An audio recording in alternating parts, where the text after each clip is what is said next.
Lucky Charms.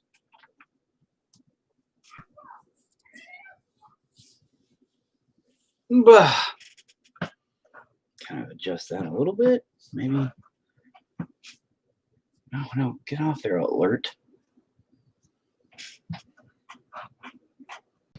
It's funny, you see like, what is that? Cables and little skeleton legs and my faces now. Oh, you can see my faces now. Oh, you can't see my faces in that one. You can always see my faces in this one, can't you?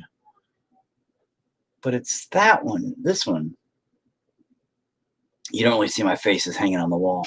Yeah, all my faces that I wear hang up here across my wall. Across, how do I do that? Across. That's hard to do. Across. Anyway, yes, my faces hang up there for you guys. Up there for you guys, because you can. Hey, Tim, what's up? Bro, you can appreciate my fucking faces of all people. You scary son of a bitch. You're amazing, though, at your job. At your, the haunted thing. Like, oh, fuck, are you kidding? Oh, my God, I just dropped tea all over the electric plug. That's safe. Hang on a minute. Let me just, before my whole thing just blows the fuck up. Safety first and all that, right? And yeah, dude, you're the boss at that shit, bro. Like, holy fuck. I see your shit all the time, and I'm like, fuck that guy. And, but I mean that in the nicest possible way, out of jealousy and envy and sexual desire. But, all right, if things explode and just all of a sudden it shuts, I love you too. Aw.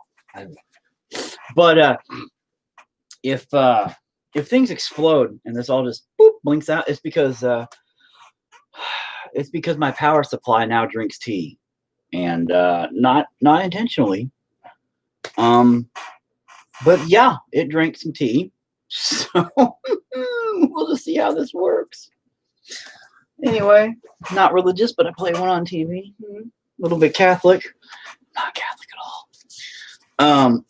But hey, everybody, how's it going? Today we're going to paint my snow scene for the Christmas season.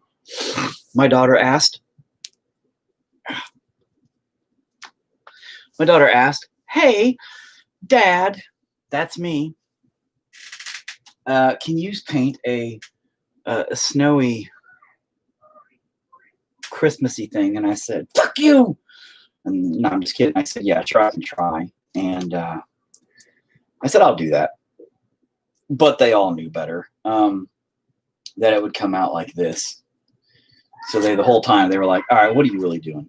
And my last painting was super suicidal, as so many of my paintings are. And so everybody really started nagging on me about if I was okay or not.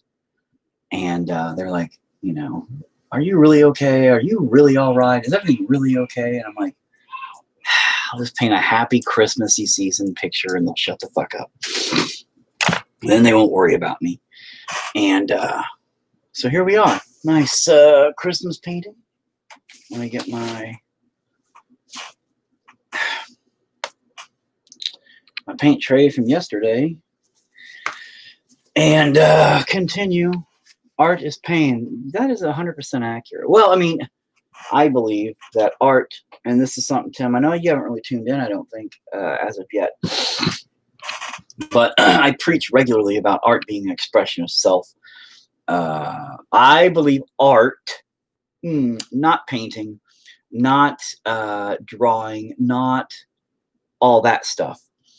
That's skill, that is style, that is technique. So being a painter, you can be a phenomenal painter. You can paint people to look just like them and all this amazing style, this amazing technique. And oh my God, you studied and trained for 30 years, you know?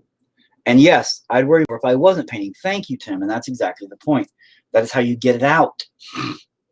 I'm glad you understand these things, man. And some people do. Most people don't. And that's why I have fought a lot. I actually had a gallery showing that I made specifically about mental illness and using painting and creating as a way to be self-therapeutic. And I tried to kind of educate people on the stigmatas of mental illness and things like that that surround it. And thanks to film and TV shows and all that bullshit, how they misinterpret it to the public a lot. And they kind of lump everything in, like schizophrenics all lumped into one idea of it. Things like that. When it's not all the same, it does affect people differently. Anyway, and that's the whole point is when I don't talk about it, when I don't write about it or paint about it, or when I'm not getting it out, that's when you fucking need to ask, are you okay? Because that's when I'm not okay. If I'm thinking about it, I think, you think about this shit all the time. Okay, hold on. That was supposed to go way cooler. Hold on. When you think about it, you have to express it to let that pressure out.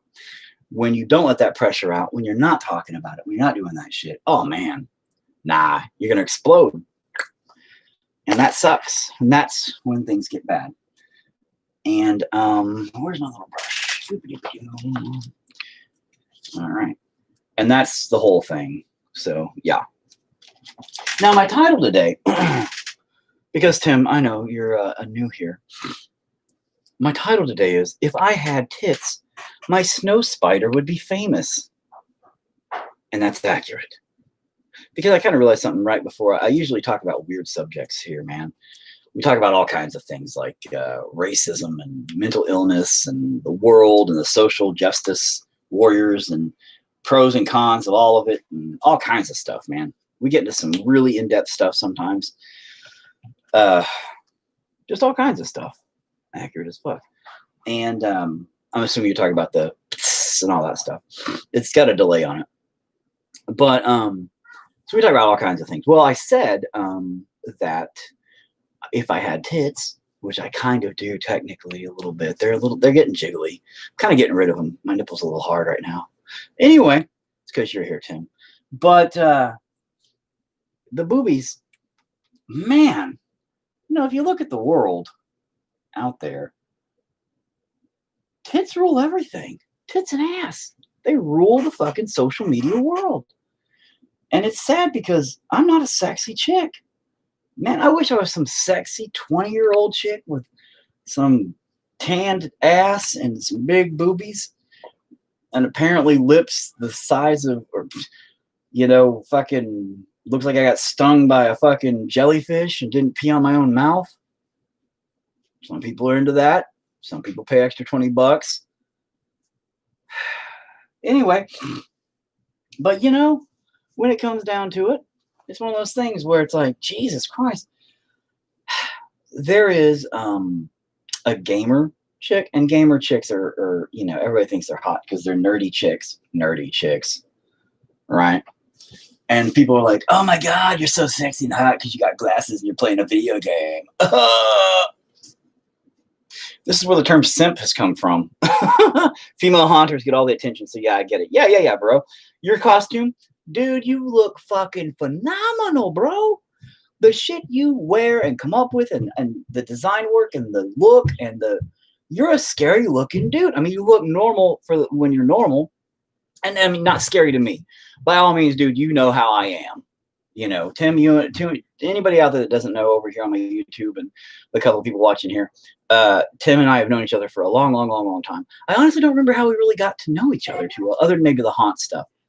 And then we were connected, I know, because of the Sloth Fright Furnace place down there, and we played down there, and we knew people similarly. So I think we just kind of ended up getting connected via people we knew. But he's a jackass. I'm a jackass, so we get along rather well.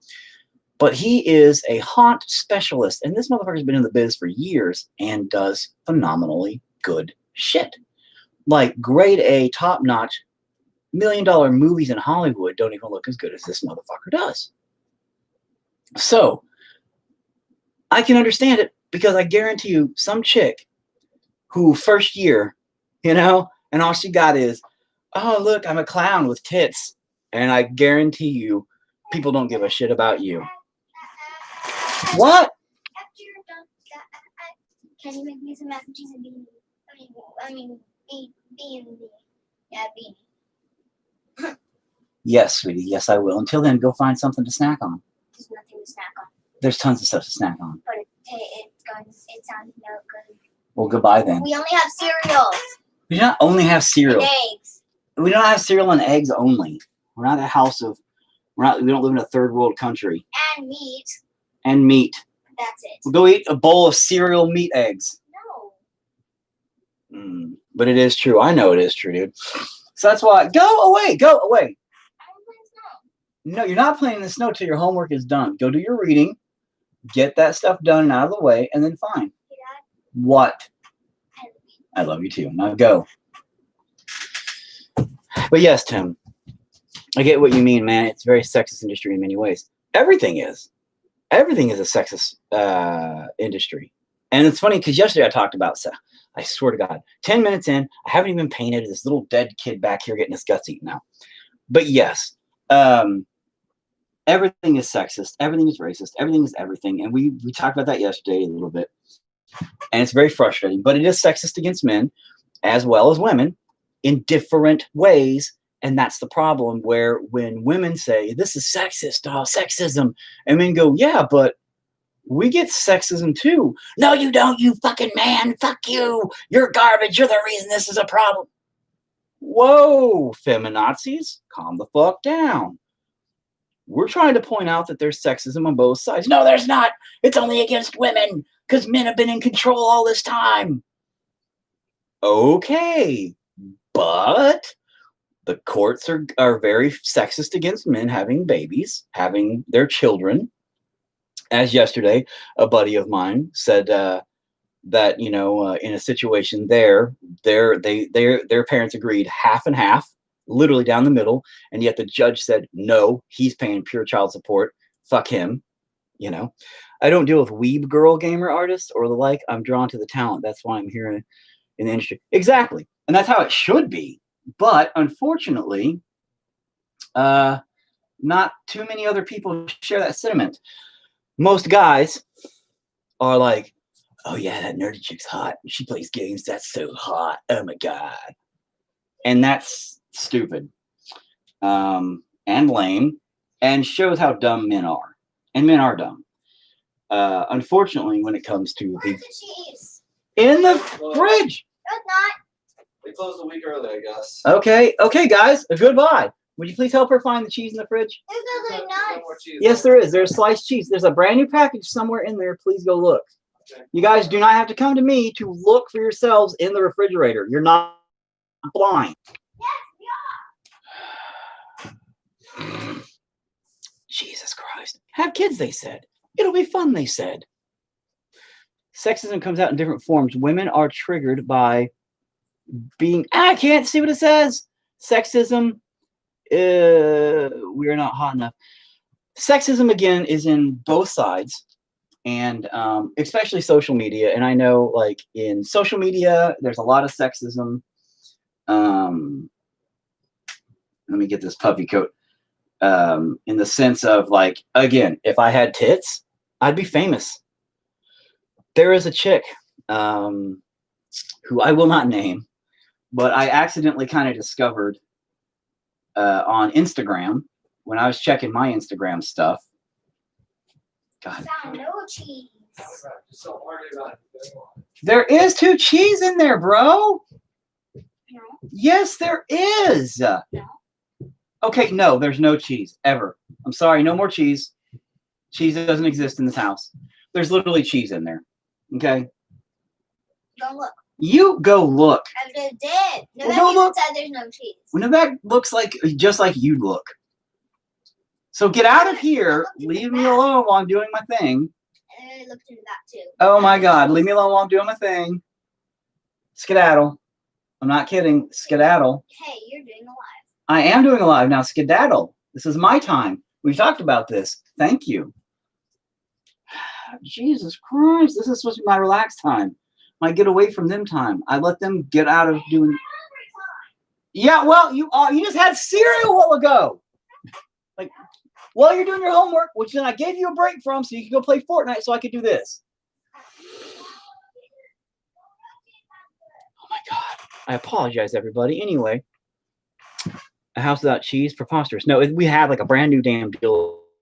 I have like 5 different cheeses in my cheese/meat drawer right there alone, but she doesn't like any kind of cheese except Kraft singles. And I just got a new deal of Kraft singles.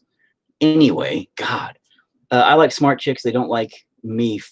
They look at me funny when I say smart stuff. Yeah, that's also accurate. Smart chicks. My wife's actually pretty smart, but she's also pretty goddamn stubborn. So when I say something that actually makes sense, she still argues me and is like, "Nuh-uh." And then she becomes like, I don't know, an asshole. But that's my wife. And if you really want to trigger the losers, tell them you're queer, gay, etc. That works wonders. Trust me on that one. A house without cheese for foster. Yeah, I already heard that one. No, dude. The what's funny about that there, John, is this, my friend. I'm not gay, queer, etc. But again, being a cross-dresser from back in the day, and sometimes whenever I fucking feel like I want to be fancy and look pretty, though I'm fat now, so it doesn't work. But oh man, I keep my shit all over the place. But you know what, man? Predating these, you have to accept everybody times and all that bullshit. Nah, I get to say whatever the fuck I want. I have a free pass. I did the shit these fucking people are doing today in a time when you literally got fucking killed for it. When you literally got drugged behind a fucking truck around here for it. I got chased down in the fucking backwoods in cars by rednecks threatening to put it in my ass to prove they weren't gay, which was really weird because I wasn't gay. I just happened to look like a girl. And I looked really sexy back then. I need to find some photos. But they would get pissed off because they would mistake me for a girl. They would catcall me, I'm assuming get turned on by me. And then when they found out I was a dude, they would lose their shit and physically attack me, chase me, threaten me, all kinds of shit. It was crazy. I had to have people removed from my yard by police. I had to call 911 by the police. They had to come and remove some people because of some of the bullshit that happened. Dude, there were so many times where my friends, we'd be out being idiots. Oh my God. And there was one guy that, dude, oh my God, he lost his shit. And we had to go to the fucking cop shop. And man, it was stupid back in the day. But anyway, it's because you're sexy. I used to be, man. I used to be like this dainty little thing. And I would wear some like low cut V-neck. It was like this. I loved it. It was a velvet V-neck low cut thing. And I had a bra that was a red and kind of bluish checkeredy thing. You're too sexy to older men. I know what that's like. I know you do, sir. But, I look pretty good in it. I'd stuff my bra a little bit. And I looked pretty good in that. And I was really skinny. I weighed under 90 pounds. I graduated at 18 at 98 pounds. So from my junior, senior year, I was within 90 to 100 pounds. And, let's just say that sexually speaking, a lot of guys were like, damn, you look pretty good. And I'm like, thanks. And they're like, what? Because I had really fucking long hair too and all that. It was some pretty funny shit. Sadly, they didn't think it was as funny as I did. And a lot of bad things almost happened to me because of small-minded rednecks. But I just felt different. Nothing wrong with that. So I'm all about this acceptance of being different, feeling different kind of movement. But what I'm not accepting of is the trendiness of it all, where most of these kids aren't doing it because they honestly feel that way. They're doing it because, maybe I should have went with a brown hat. No, got brown right there. But most of these kids are doing it just to get the clicks and the likes and the shares, kind of like these big titties. They're not doing it because they have talent. They're not on Instagram. Okay, you're an influencer. What do you influence? What do you influence with your big boobies? If you're an Instagram influencer, if you're so influential, notice that they're all influencers now. Like, remember when the word influencer fucking meant something? Like you actually influenced people. Like you'd go out You know, you'd talk at colleges, you'd talk at schools, you'd help people with their lives. You know, Richard Simmons might have been considered an influencer for people who were fat to get, you know, in shape because he was fat and he fucking worked his ass off.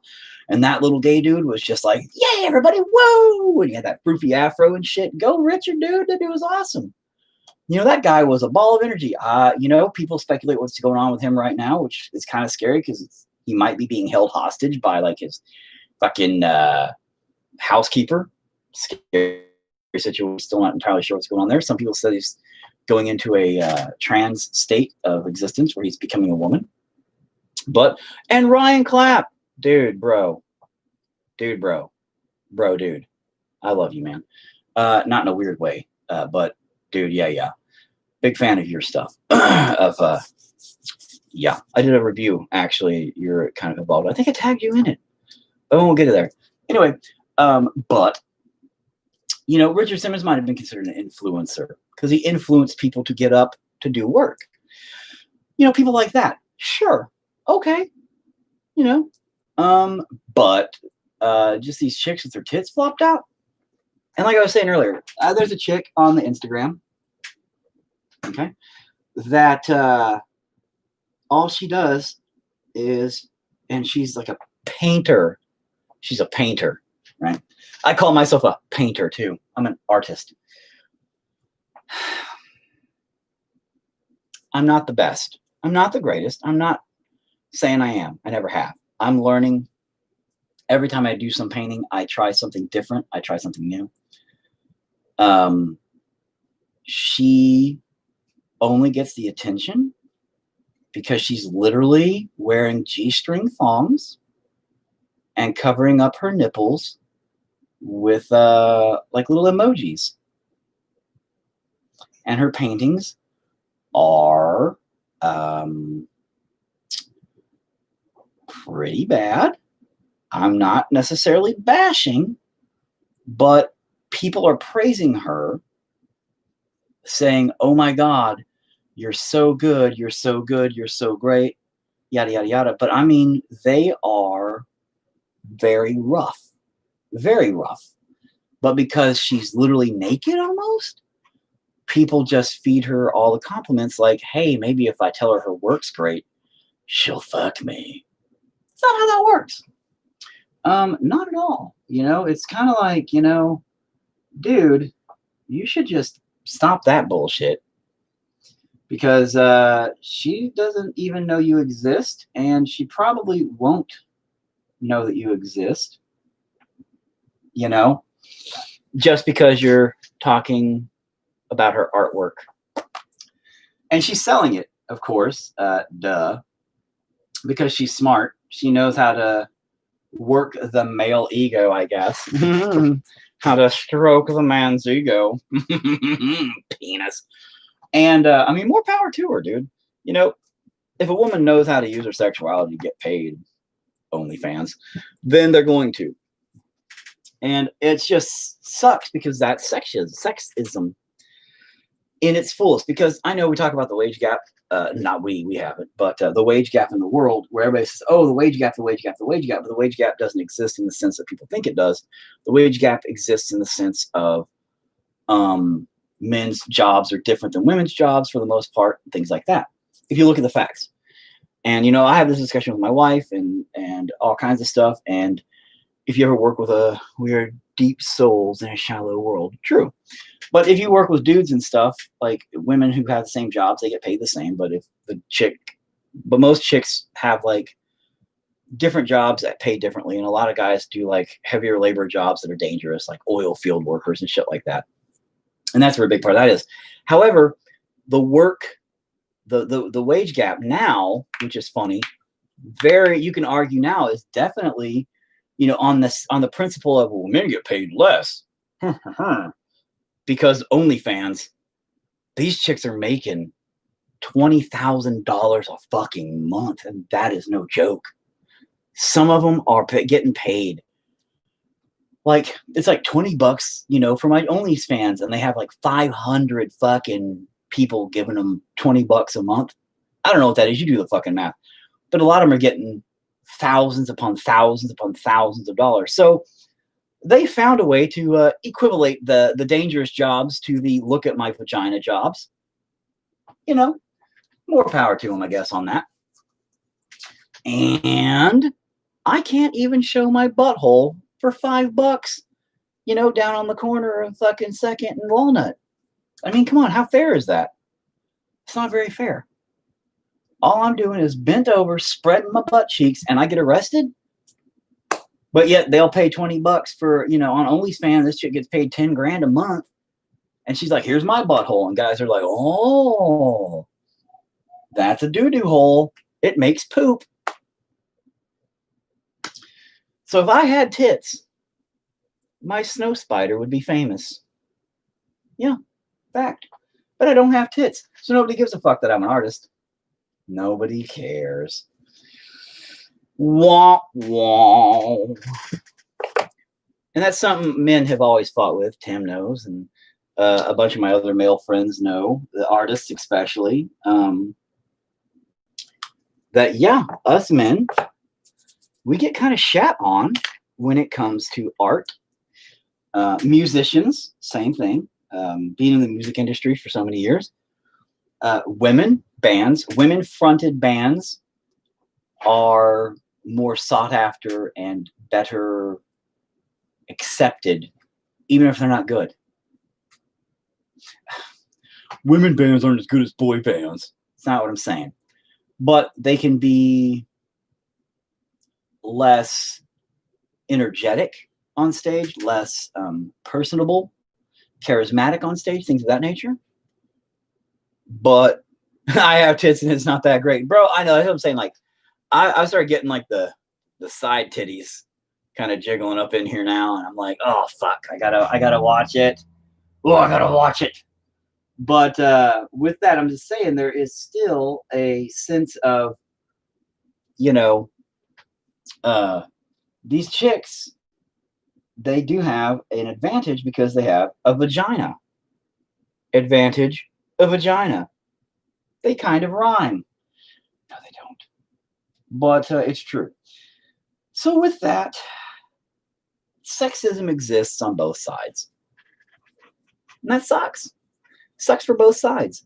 If men were looked at as sexual objects, like women are looked at like sexual objects, we'd be even. Gay dudes don't watch the ads. True. True. But populous speaking, they have a advantage. True, but at the same time, the gay population en masse whole is less than the straight population. Granted, there's a lot of closeted homosexuals. There's a lot of guys who definitely are like, I'm not gay, I'm not gay, I'm not gay, I'm not gay. Don't check my browser history. Vag antage.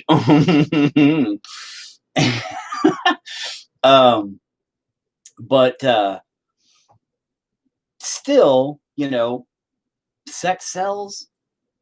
Chicks seem to have that lock, stock, and barrel over men because, yeah, gay dudes don't watch that, but all chicks, I swear to baby Jesus, all chicks still like to look at other naked chicks. They're like, well, I'm not a lesbian. I don't really, you know, dig other chicks. But yet they're like, yeah, I'll look at some lesbian porn. What? But I thought you were gay. But I'll totally watch some chick be all like, "Ah," into some other chick. Yeah. That's kind of like being gay. Well, no, it doesn't turn me on, but I'll watch it. But why are you watching it then? To like pick up tricks or to, I don't understand. It's just weird. So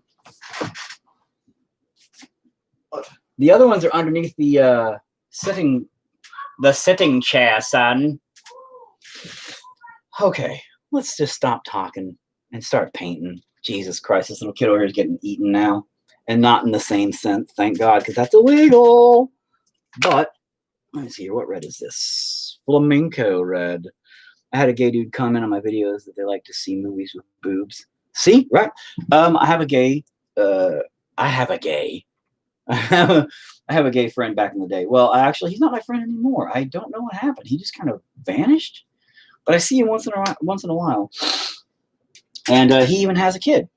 Interestingly enough, a lot of gay dudes will, even though he was gay and he admits he's gay, he still wanted to have a kid. So he still had sex with a chick and had a kid. And he even likes boobs. And so I'm like, dude, so you're bi? And he's like, oh, fuck no. Vaginas make me want to fucking vomit. And I'm all, but you put your pee-pee in a vagina. And he's like, yeah, because I had to. Well, you didn't really have to, but. So I think more or less, sexually speaking, everybody's just a confused fucking mess. And nobody fucking knows any goddamn thing about any of it. That's kind of what I'm thinking. You know? I think everybody just says, I'm this or I'm that or I'm, whatever. And they don't even fucking know.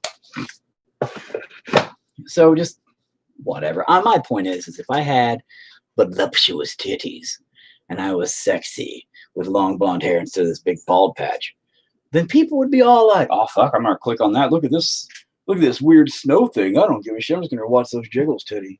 These jiggles titties. These titties jiggle. Sexuality, I decided to do whatever I wanted because fuck it. Literally. I don't know if you meant that on purpose, but exactly. And yeah, no, that's the thing. Like, it's one of those things where, again, these days, acceptable. Back in the 90s, not acceptable at all. We had 2 dudes in our school that we knew were gay, and not one of them was me. I was not one of them. Surprise! But we did have a couple of them that we knew were gay. And they got a lot of shit. Like all the time from people. And what's interesting though is, again, people thought I was gay because I, cross-dressed and things like that. But I also did, I had my nails painted, me and the girls, which is funny because a lot of the people, like the jocks and other people's girlfriends and I, we would like paint each other's nails or trade jewelry, things like that. And wow, they would get mad and a little jelly. And it was interesting. It was interesting to see the psychology behind all of it because the insecurities. But I understand, as a man, I understand that. Because if my wife was, painting nails with some dude, I'd be like, what the fuck? A lot of them thought I was gay, though. But it's still the,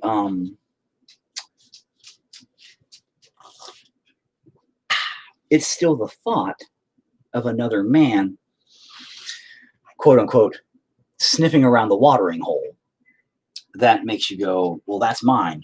Fuck off.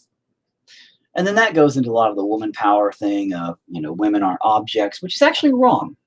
What? Women are objects. Women technically are objects.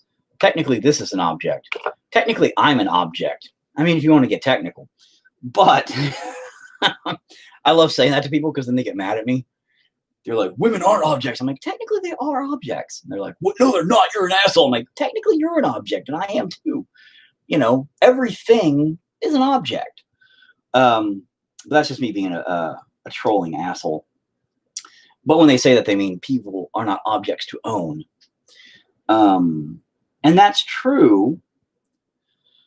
So when you put that into perspective, it's one of those things where when you make a commitment to somebody to be in a relationship one-on-one, you do, at that point, objective psychology is the thing, right?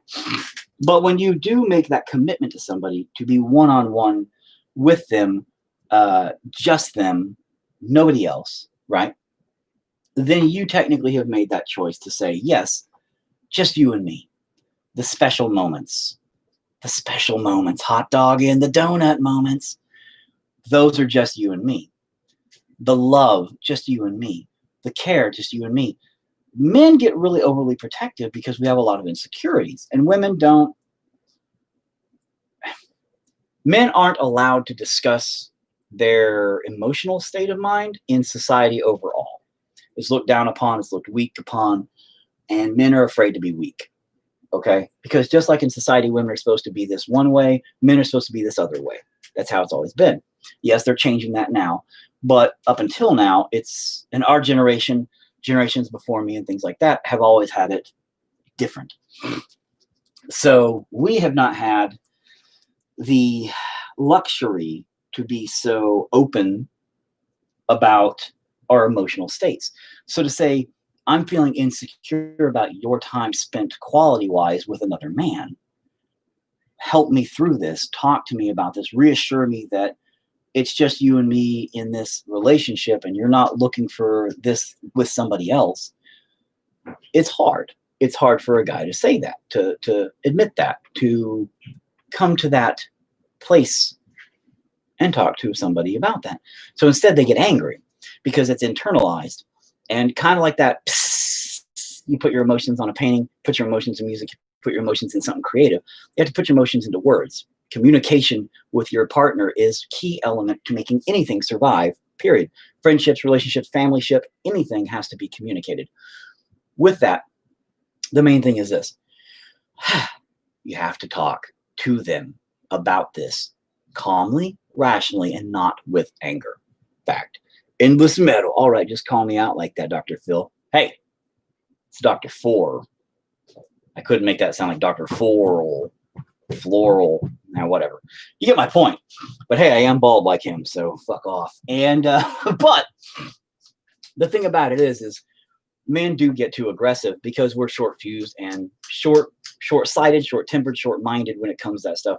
We see some other dude around our women or men, depending, whatever, our significant others, and we become scared to lose them.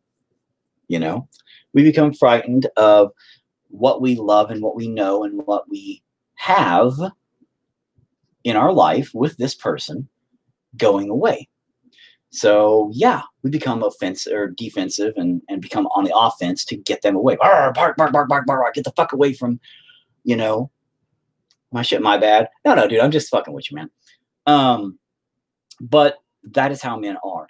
And unfortunately, nowadays, everybody wants men to be more beta. More it's okay, baby, you go do your thing. That's okay. It needs to be more accepted that women can have friends outside of that. But it's a scary thing for a lot of men.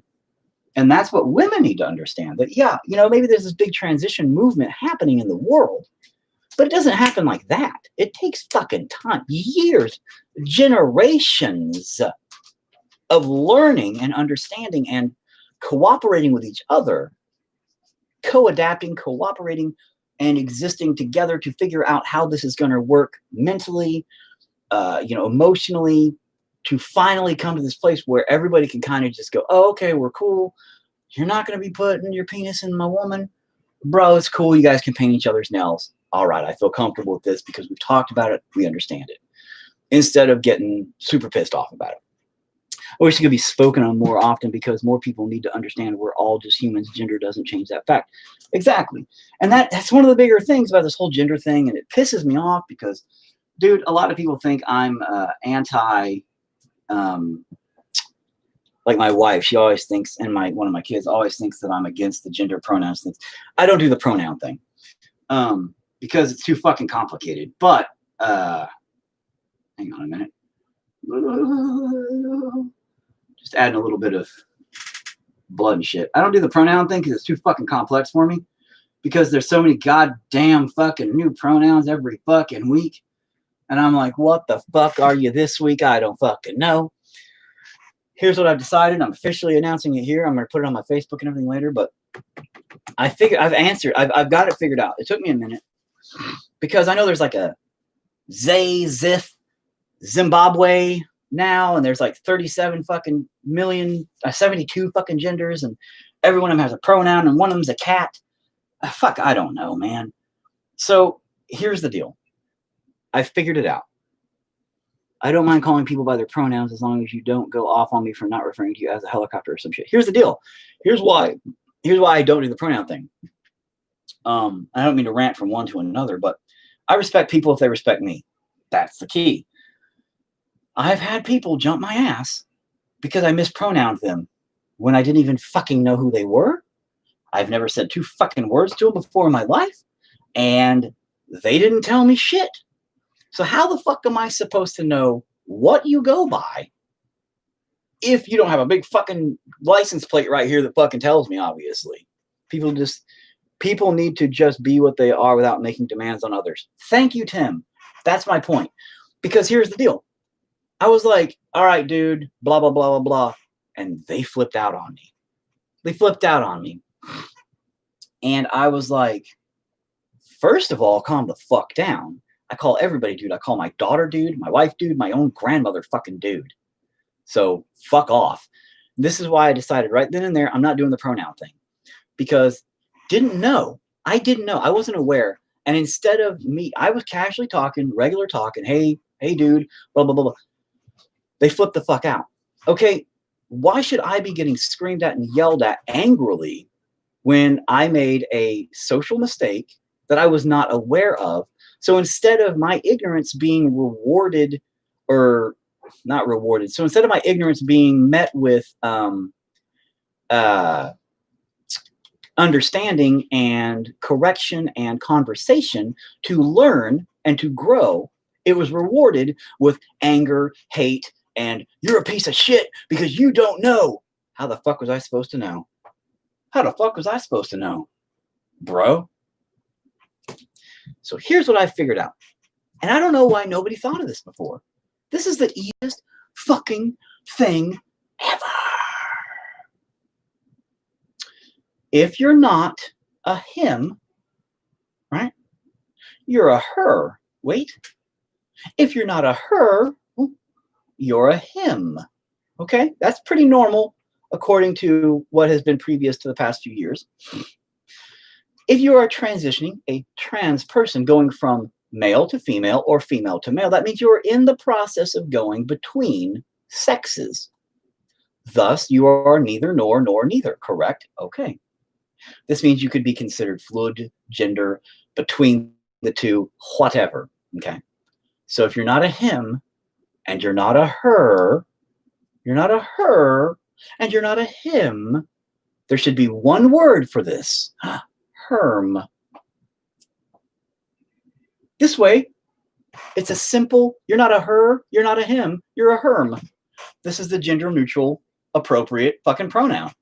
This way, there's not a new fucking pronoun every goddamn week that I get yelled at because I didn't fucking know better.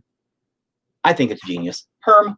It should be the new term for the whole thing, the whole kit and caboodle. That way we don't get yelled at. Because I don't think it's fair. But nobody wants fair. People want revenge. People want... Oh, I got sponges, by the way. Yeah. But I think it's genius. Herm. Thank you. I mean, it's smart. Herm. You need to copyright that shit. Thank you. I might have to. I don't really care about copyright. I just want people to fucking use it. Maybe give me some credit for fucking inventing it. That'd be nice because nobody ever gives me credit for anything. I come up with some genius shit and then like 5 years later I see it all over the internet and I'm all, I fucking invented that. I have videos like 5 years ago showing that I invented that. People are like, nuh-uh, my cousin's brother's uncle did it. And he's got a video from last year where he said it. I'm all, I literally just said I have a video from 5 fucking years ago before anybody fucking used it. Fuck you. Anyway. But yeah, Herm, I think it's pretty smart because it solves the problem. Nobody can be mad about that.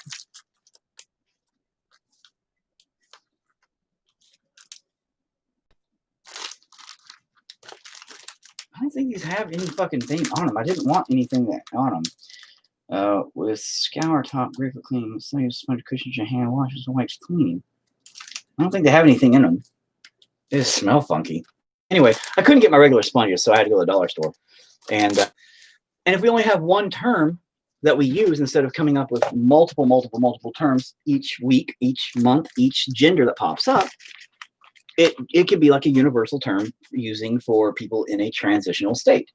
However, it's become more of a novelty act and more of a trend to use for clicks, likes, shares, and things like that for attention than it has to be in an actual situation for people who feel different. And that is one of the bigger fucking problems we face. Too many people use it now as a way to be like, oh, well, I'm trans now, so give me attention. And people are like, oh my God, you're so progressive and you're so brave. No, you're not. You're so, oh, I don't know, everybody else right now. You're literally everybody else. And in 5 years, when the new trend is, I'm a peanut butterologist, well, then you're going to be a peanut butterologist, just like everybody else. And you being trans, what happened to you being trans? Oh, I decided, I finally just felt comfortable being who I was actually. And so now I'm just a peanut butterologist. Peanut butterology. You want me to read your peanut butter? I can do that. You know, I mean, it's like, people are dumb like that. People, well, they're not dumb. They're kids. They want attention. They want to fit in. They just want to feel important. And I understand that. Believe me, I, of all people, understand that. We all grew up that way. We all grew up wanting to be a part of something bigger and better than ourselves. So exactly, you're everyone else. Brilliant. That sums it up. Yeah. And that's one of the bigger dilemmas. Oh, that was too much. That is one of the bigger dilemmas, is just kids want to be what's cool, so they're cool. And again, I get that. I do understand that. All right. And, but at the same time, and I preach to my kids all the time, man, be yourself. Be who you are comfortable being. Fuck what everybody else thinks. But that's hard, because when you have a bunch of other kids being like, oh, you're not cool like this YouTuber, pfft, who are you even? And we dealt with that when we were fucking kids enough. But now this social media, your phone's in your fucking hand 24/7, you know, this shit is life. This is the new world. These kids are not addicted to it. They are born into it. It is literally life for them. So what the fuck? Oh, my internet connection just went. My cable is unstable. There we go. But is my mom here?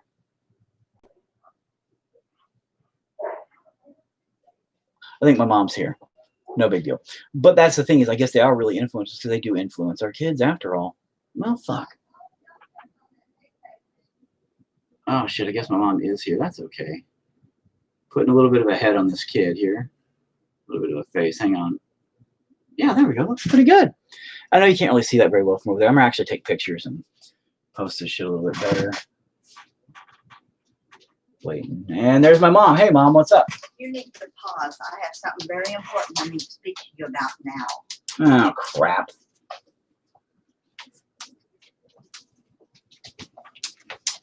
It sounds important. I thought somehow the dog barking was some kind of connection to shift. It does that sometimes. My dogs are fucking loud, dude. People don't know what their self is. There is no self. It's a Borg society where everyone assimilates into a collective, void of individuality. That now it is. Like, dude, it's ridiculous, man. And that was the thing, is I was an individual back in the day, with everybody being the same around here. And that's why I got picked on. Hi, Mom. You know, I would hate to ask you guys to hang on for a second, but my mom's like, it's really important, but I don't want to just stop. I actually am on a roll here, and I didn't get much done yet, but I'm about to really start fucking detailing everything, and I wanted to bust into that. Hey, son, you want to come in here and entertain people? No. No. Why doesn't anybody ever want to come in here and just sit down and entertain people for me while I talk to my mom? Oh. You can pretend to paint. Talk to them about stupid crap, being a kid, and how you can't pause a live stream. Here, son, talk to people about how being young, and don't cuss and say anything weird. But there I was, yanking my wing. Hey, shut up, you weirdo. You can talk about I don't know, being. Okay. We'll wait on that if you promise to call, telephone, use your mouth, and talk. Heard it here first, folks. Yeah, you look really frazzled. Is Grandma dead? No. All right, you said that weird. Is Grandma about to die? No. Oh, okay. Grandma's fine. Has to do with your son and a bunch of other stuff. Ah, crap. School related? No, Oh, crap. Did we miss an important thing? a lot of them. Yeah, we're missing the appointments. A lot of them. Yeah, we did miss the appointments. I told her, I was like, man, this is terrible. Well, tomorrow you have one too. Huh, okay. At noon. All right, son, you have one at noon. Set an alarm. I'm gonna take him to the Simpsons. Do you have money? No. They're not open. Yeah, Yeah. $6. He needs $6 to get into. I don't have $6. chiropractic. Can I have $6? I don't have $6. Do you have $10 bill? I don't have any dollar bills. Maybe I I do. don't either. Post office just got what I had. No, I don't have any dollar bills, you ding dong. Darn. Where's all this money you supposedly have? And girl's bank account. Wait, where's all the money you had up there? It's not there. Why isn't it there? What did you spend it on? I don't remember. And you just love your life being interrupted. Yeah. Can you not mute it? No. Tell him you'll be back in 10 minutes. I mean, I could. I just said, hey, I'll come back in a minute, but I didn't come back. Instead, I'm still sitting and talking to you. And I told my son that, hey, watch. Oh. Can I hear you? Yeah, they can hear me now. Well, you ought to tell him to give you a few minutes and mute it. I can't mute it. I thought you couldn't mute it. No. I don't know how to mute things. I don't think it's a possibility. Anyway, Wanna give that to me? no, she's just showing you that she has it. She just wants you to say, oh, look at that. You have a ball. And then Can I have it? Will you give it to me? she just wants to show you it and then leave. Anyway, guys, okay. Tire said I could borrow $6. Oh, wait a minute. Look at this. I have a whole bunch of money right here. Oh, thanks, Dad. I forgot about this money. Hang on. What's that? 20. Oh, just give me a second, Captain Ding Dong. I think I have a 10 or something in all this. Give me a second, everybody. $6. Oh, here's a 5. Figure out $1 from somewhere else. What? No. Is there change in there? Man, eat a butt. I don't. Hang on, I got a golden dollar in my pocket. Is it $1 worth? Yeah, it's a golden dollar. Oh. No, it's 50 cents. Okay, let's see that. Bam, 50 cents here. I probably got 50 cents in here too. A quarter over here. Well, well, then you got 1/4 to find. I'm sure my mom has it. You're fine. But that, Good luck. Good luck on your journey, son. Good luck on your journey. Make it count. All right. See, and Tim just left. He's like, nah, fuck you, bro. I'm out. All right. Anyway. Now, let me get my sponge. We're going to do a little bit of a dibbity-dab detail work on our oh, they feel wet. And they smell chemically.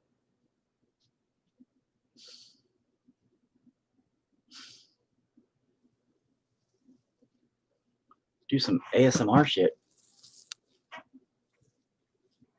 I don't know. They feel. Come on, man. Why would you guys give me weird ass sponges that have chemicals on them, bro? All right, let me see here. That ain't gonna work. I may have to cut this. Where the fuck my scissors go? Of course, there's no fucking scissors around. Anyway, here's what I do for texture. Sponges. Now, granted, we did just dab stuff back there, and I really needed to do some darker tree work. I know, but I didn't really give a shit about the background. I said this yesterday. And the day before and the day before that. I don't give a shit about the background. This is my important part. And these things, people are dying and stuff. So I'm just going to take a sponge and put some white on it. And I'm just going to, well, some white and some blues. I'm just going to kind of dab it back to give a little bit of texture to everything. I might do a little light gray. Let me get my pile of shit. I love how my mom's like, this is really fucking important. Get off that. And I'm all, really? Do I have to get off the live stream? I mean, somebody dead? Well, no? Okay. Well, then whatever. I'm missing a bunch of appointments for my son. I'm like, but is it really important? Like, but is it? But is it though, Mom? Really? Put a little gray in it this time. only because, and tiny bits of black go a long fucking way. So you just wanna, that might be it. That's probably too fucking much. Way too fucking much. Back of a paintbrush. Let's just stir all that in. Oh my God, that's probably way too much. That'll be way gray. You know, I have a gray somewhere. I could have probably just fucking used it. Put it in my shit. All right, anyway. Now, you'll know I use my blues for my shadows. I'm going to use a little bit of gray to bring it in there. And I don't know how well that's going to work. It's not going to work at all. It's not going to work at all. See, look at that. You can't see it because the stupid fucking light's bright as fuck. And I don't have any kind of white balance on my... I wonder if I have a white balance on there. Detail work makes me sweat. I'm always in fear I'll fuck it up at the last second. You will. You will. Every fucking time. That's what we do. And that's why I say life is nothing but a giant fuck up. Because that's what life is. Life is a fuck up. The key to life is this. Learning to deal with your fuck up and blame it on others. See? That's the most important part of life. Remember that, people. Pointing your finger at other people. Whoop. Because as long as other people are taking the blame, whoo, you're scot-free. So whenever I fuck up this detail, right, here's what I'm going to do. It's not my fault, okay? It's the makers of the sponge's fault. Remember that. It's important. It's important. Actually, this is not the sponge I wanted at all. I do not know how the sponge will work. So please bear with me. This is via sponge because of the porousness of it. This would be more of a sponge you'd want to use to put like vein work or some kind of, look like maybe there's a disease or something, some kind of texture like that going on, or maybe skin, if you did like a skin texture kind of thing, because it's got more of the line work and the pores are really big and deep. I'd want something more kind of the opposite of this to give it more of a fluffy look. But again, I just went to fucking Dollar General earlier because our roads are all snowy and my wife had to go to work. And so I had to make a quick trip up there just to get some milk for the kiddos. And I'm like, well, shit, let me just see if they have a fucking sponge that'll work. And that was about the closest thing I could get. I'm like, well, fuck. And this is not getting any whiter. That's great. Or bluer. That's fantastic. Let's just fucking... I kind of did this little bendy thing, but it curves like that. So I would get edges first. But that's wet. Ugh, it's got something in it. And I don't like that. So I will... Well, I don't have my scissors. My scissors are... Well, they're over there. Okay, they did return them in my little office supply space over there. So I might grab those in a second. Hang on. But... yeah, I need it smaller anyway, that's for sure. But 90% of painting with me is fucking talking. The other fucking 25% is me stirring fucking paint. And like 6% is me actually painting. You know, it's ridiculous. Like 37 years later, I'll actually get this painting done. Some paintings I do in a day. And then some paintings I'm just like, I'll never finish it. Fuck this piece of shit. And I give up on, all right, let me go get that scissors. Oh, did I hit that? Ah, fuck you. Hear me? Oh. Heebie-jeebies, ouch. Okay. Ugh. And I'm back. Aren't you glad? All right. Now, see, here's the other beautiful thing about this. You ready? After I make this into a circle and I fuck this up, I'm going to blame you and the sponge. See how that works? That's the beauty of it. You just get to blame everybody else for your problems and your mistakes. That's what life's all about, my friends. Blaming everybody but yourself. Good times. See? See, huh? Maybe I could just do that. It's not really a circle, but it gives me kind of a handle to kind of do this and pat. Like, so I kind of wanted to pull up a little. Because, you know, you want it to kind of more curve out. Like bloop, so you can have more of a blip blap bloop, eat some soup. thing. You know what? Let's bring you in a little bit more. Like a teardrop action. If I die from laughter, I'll be sure to blame you. Well, see, that's completely, see, it's acceptable. And when the fucking court comes to me and be like, bro, what up with that? I'll be like, I'm a funny motherfucker. I can't, my bad. Shit, my bad, all right? I'm like, was it really my fault for being fucking awesome? You know, I'll blame my mom then. I'll be like, it's her fucking fault. She had me. And they'll be like, passing the blame. And your fault. See? Boom. I'm sorry. I'll stop cussing, sweetie. You're right. So see, I'm already ahead of you on the blame game. Blame. I've been playing the blame game my whole life. You are the blame game. You don't even know what you're saying. All right, I'm going to paint this on so it's not heavily on there. Now, as you'll see, I'll actually show the camera this in about 2 seconds. Hang on.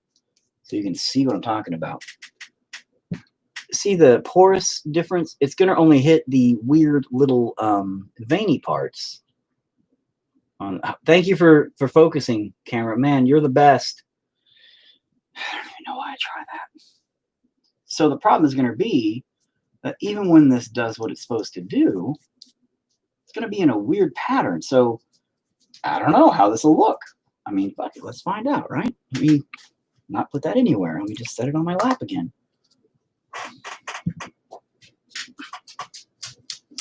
Hey, look, it's not doing a goddamn thing. Isn't that amazing?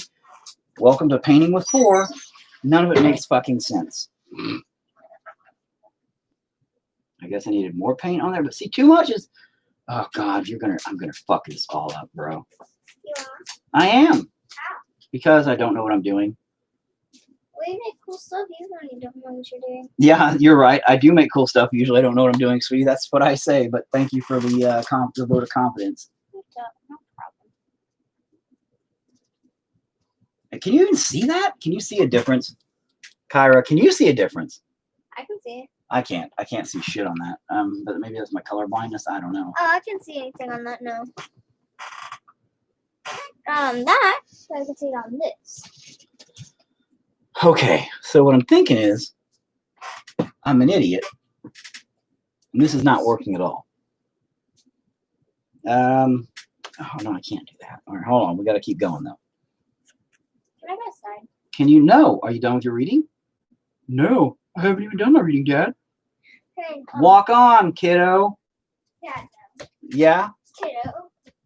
Peace out till you do your stuff. What it is? Oh, I can see it. Yeah. Now that I put a little bit of cover over it like that. That is terrible looking though. Jesus. Yeah. Like definitely not what I wanted for the texture. You're a piece of trash. Yeah, it looks like garbage. This is your fault. It's your fault and the sponge's fault. And look at that, just like I told you it would be. You know, I could probably get away with something else over that.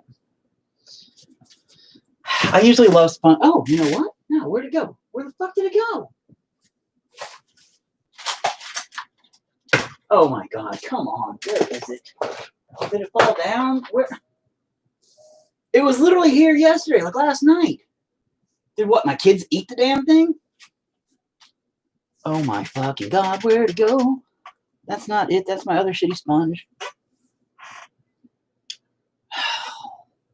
Perhaps you should have dipped your bread in paint and used that as a brush. I'll start getting ready to go outside because I'm letting my reading Oh, my go. beard. No, bread's a good idea, though. Okay. I'm gonna get my clothes. Who's not really close? Upstairs or downstairs? I don't know, man. Look, you're the one who peeled them off yesterday and threw them all over the house. And actually, I don't know if you were around when we talked about it, but I actually have my old goatee hair, which is really, really long, multiple times of it when I cut it off. And I kept it around because I thought about pulling it through, wrapping it over a wire handle, twisting it through, making my own brushes from my old hair, just so I'd have like My own brushes from my hair. But I don't know how to make like fan brushes and shit. So I don't know if that would really work very well. I had last night. God damn it. See, this is my old piece of shit sponge. That looks like a hard dog turd. And it might be actually. And I had another one that was just right fucking here. Like, come on, for real, people. It was literally sitting right there. And I said, oh, maybe I can use that tomorrow, if anything. And now it's magically gone. Magically delicious. Hold on. I'll walk around here. What do you think about that? I'll just get off my lazy ass and look. And it's still not anywhere around here. And it's in the garbage or in the floor. No, it's not. And why do the kids put all their crap all over my damn desk? What the hell is that? Huh, that's interesting. Damn it, really? Is this really what I get? This is what I get. Fuck this shit. Man. God dang it. All right, everybody. So absolutely nothing I want to do works. Hey, man, what's up? Okay.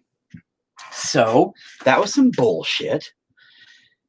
My option now is continue with this piece of shit, which obviously doesn't fucking work, or try my dog turd of a sponge.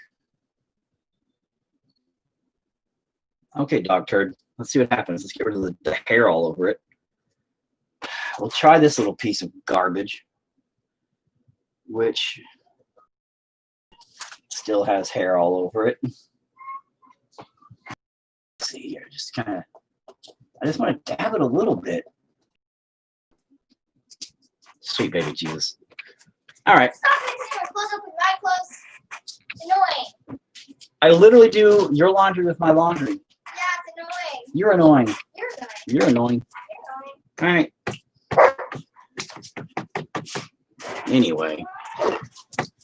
And I don't know, Mr. Logan, there, if you're still the one watching or not. But if you are, then you should probably continue doodling and painting and drawing and doing that stuff too, bro. I saw you posted something about some of your other work, but I did not get a chance to look at it just yet. A bunch of other, I had to go take care of kiddos and shit, but oh God, I'm just gonna shut up. All right, fuck this. Let's just get to business. I'm tired of just dicking around with this piece of crap all the time. I'll not even fucking worry about that crap. All right, let's start detailing stuff for real. Oh, I pan to. Look at that glorious feeling. Oh yeah, thank you very much. It's actually a wild animal that has taken up residence on my face. It eats the crumbs that fall out of my mouth, and that is the parasitical bond we have together. What do I get out of the deal? It just looks like I'm a man, like a real man that lives in the forest. Sometimes I like to put leaves in it and then go into places acting like I've never seen the real world before, where I look at everything like, oh, like I'm afraid of everything. It's amazing. People are like, you all right, man? I'm like, I've lived in the forest for 37 years. People are like, dude, that's crazy. Yeah, it's stupid fun. Anyway, let's actually make some magic happen, pleeple. Apparently, I've lived in the forest for 37 years, and I don't know how to fucking talk. Pleeple. Let's get this fucking show on the goddamn road. I've been waiting. I've been talking. We've covered so many things. And you know what? You've come in way too late, sir. You should have been in here way, way earlier when we were talking about all kinds of crazy shit. Talking about titties and how they rule the fucking world with social media and all kinds of stuff, man. You, I think, would have had some pretty fun stuff to talk about with that. We were talking about the music industry having it goes at it, from the art community to even the haunts, things like that, and how everybody's affected by that shit. You've been drinking orange soda. I have no idea what the fuck that has to do with anything, but good for you, I guess. Yay. I actually like orange soda. But I'm trying not to drink any soda anymore. I've got to lose my fucking gut. Definitely got to lose my fucking gut. And so been cutting back on the sugars. At least I say that. Damn, I missed out. My wife, Nikki, says, hey. Tell her I said, hey. And just like that, though. I know you will. And, but now, oh, you're the wrong color. Why'd I do that? Oh, that's okay. We got to start shading in anyway. So that's what I'm doing. Yeah, you were my fuchsia. That's what happens when you don't pay attention. But now you missed out, dude. It's okay, man. We talk about some crazy shit when we get involved in this stuff. People over on my YouTube, and then I had quite a few people on my Facebook at first, but after about an hour, people just fucking fall off and get bored as fuck. They're like, oh, this guy never paints. He just talks and paints a tiny bit here, a tiny bit there. He's an idiot. But no, man. We get into all kinds of heavy duty fucking discussions on things and discuss the world at large. And I was talking just about social media and how if I had tits, bro, my snow spider would be fucking famous, you know? And it would. That's all I said. And we started talking about kind of like the sexism and how it is there for men and women both, just different in different ways. Because we deal with it in a different scale. From different stuff. Women deal with it in a totally different way than we do, and neither side would understand each other either. That's the problem. So, but men don't talk about their feelings or talk about how things are a lot, and we get kind of shit on when we try, especially if we're like, oh, well, you know, we're kind of, you know, mentally abused in the sexist world too. We get shat on because of that. Like, oh, what do you got to complain about? Really? When was the last time you were catcalled? That's pretty sexist to say. I wish I got catcalled. I wish people thought I was fucking attractive. My own fucking wife doesn't catcall me. Like, that kind of makes you sad. So, you know, even saying stuff like, when was the last time you were catcalled? What? Okay, well, let Noodles puke on you and wipe on you like a napkin. No. Then don't let her. You don't have to tell me about it. It's a thing that happens, but I don't have to be informed. I don't need to help you. You can literally manhandle your dog on your own to not let it puke on you. Jesus Christ. My 8-year-old child is apparently an invalid and can't do a goddamn thing. Apparently you can't. It's literally just tell her no, smack her on the nose, get her away from you. Don't let her puke on you. She's not even trying to puke. She was literally coughing. Like, bro, you're making me cough. See, now I'm starting to fill out my my little coat there a little better. Before it was just kind of chunky monkey there.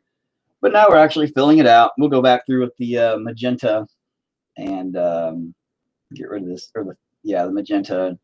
Start bringing out the more of the shadows and stuff here in a second. Is that the same red? Oh shit, is that the same red? Or what red is this? This is my Tucson red, Flamenco red. I only use a couple of different colors because Tucson red. Yeah, I only use different colors.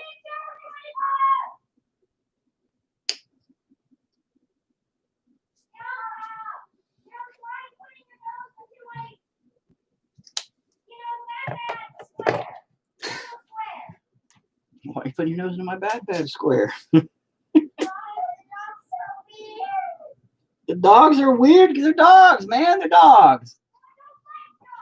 Well, oh shit, I got fucking paint water on my pants.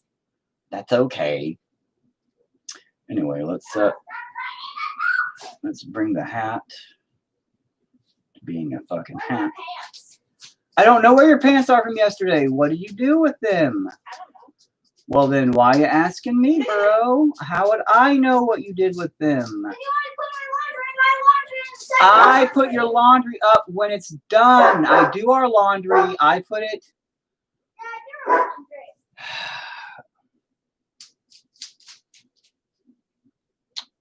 I have a cat that pukes on me all the time. I mean, that, okay. People are into weird things, bro. No judging. Again, to each their own. And I actually saw an episode of Jerry Springer, I think, once like that, where the dude came out and puked in the chick's mouth, and I was like, gross. And no, I'm just kidding, dude. Yeah, you should probably get your cat checked out. I'm pretty sure that cats aren't supposed to just puke on you like that. I'm not a cat. Kyra, go away! I swear to baby Jesus. It's like they do this on purpose to me all the time. All the time. I wouldn't say I'm into it. Maybe your cat's into it, bro. Your cat's like, what up? You're looking pretty good there. I did ever checked out? Okay, well, I mean, if your cat's all right and still doing it, I don't know. Maybe your cat does have a thing for it. Hairballs are a thing though too. So be careful. Yeah, you. I know. Oh, I gotta get my purple, my Velvet Crush. Which I love you too, sweetie.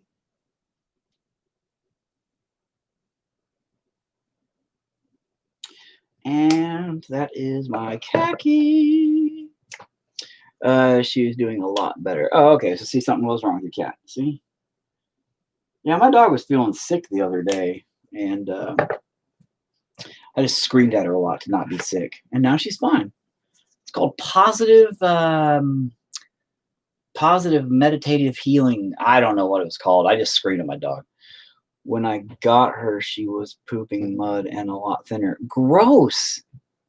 Gross.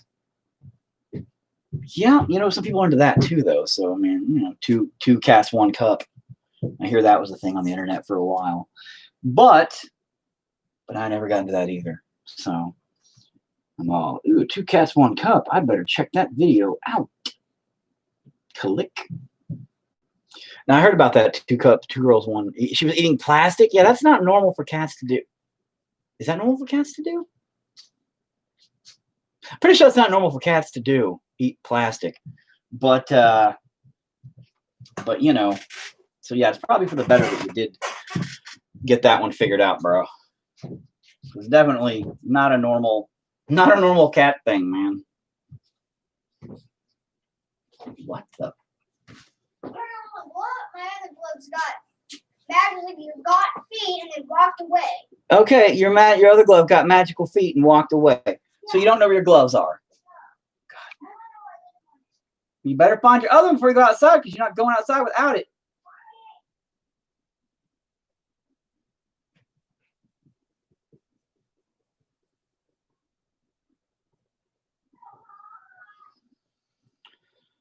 Kiddo, I swear.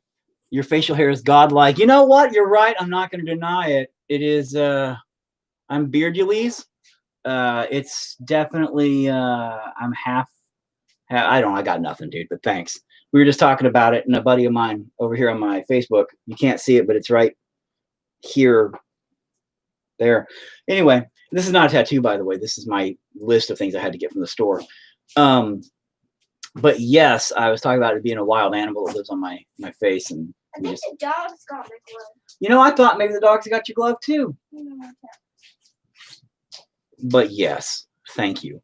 I actually grew it out for a short film that is actually on my channel that I did with some people about 4 years ago now or something, probably, where I had to be a redneck hillbilly because the actor, which was a real actor, he bailed like just a week before, and that sucked. And but it happens. He just had another commitment that he had to go to, and it was double booked, and I didn't choose the timing for when we filmed it. So it kind of sucked, and he realized, oh shit, not gonna make it. I'm like, okay, my bad. So I had to take over, and I had already grown it quite a bit just to see. So instead of cutting it up like I normally did with a chin strap, because I look like a fucking penis thumb without it, it's just no chin, just neck, head. I look like a penis thumb. So I decided, you know what? Instead of doing the chin strap, I'm just going to let it fluff out and keep the mustache for once, because I'm going to see what happens. And so I grew it a little bit further for that next week or whatever, and it looked decent. So after that, I was all, let's just see how far we can get this to go.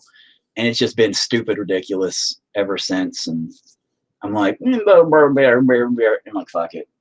So then here I am. I've never cut it since, only because I know that once I cut it, I'll never do it again. So I figured, fuck it, I'll just keep it the way I got it and see how far I can do it, how long it'll go until I get so sick of it. But it does make things a little bit rougher to eat. And it's weird. Can't find another glove outside. Sweetie, listen to me, for the love of baby Jesus. All right. Oh my God, that is a lot of paint in my floor. My wife's going to kill me. I didn't realize it dripped in the floor. Let me just soak that up and smear it around. Okay, that totally looks not like there's paint in the floor. Sweetie cheeks, oh my God. Those aren't even pants. They're more shorts. And that is one of my socks. Why don't you put another sock on the other foot? I got this sock. Okay, listen. Shut up! She's dumb. Okay, listen. Go find your other glove. I can't find it. Go look better. Dad, it's hot. No, it's not. You have eyeballs. Use them. I have hot. Hi, balls. It's pretty hot. That's so awesome, man. What was the film? It's called Son of the Saw. It's a short film that we did. Go away! Wait, I need to ask you if I can use Kyra's Chromebook to set up my printer. Or set up the printer. No. How are you going to set it up through your Chromebook? Like, it's not working, so I need to. It's not going to work because you have to retype in the printer. We can't do that through her Chromebook. I need to use Kyra's Chromebook to type in the information of the printer on my Chromebook. So that it works on my Chromebook. Do you know how to do that without screwing it up? Yes. I swear to God, don't screw it up. I won't. You can look up that information, yes. Anyway, I got 2 Pomeranian and 2 cats. What dog do you have? Sweet Jesus. First of all, I don't even think Pomeranians are technically dogs, okay? Let me get that clear. No offense. Pomeranians are like chicken nuggets with legs, all right? I have 3 dogs. No, God. Please, baby Jesus, stab me in my fucking head.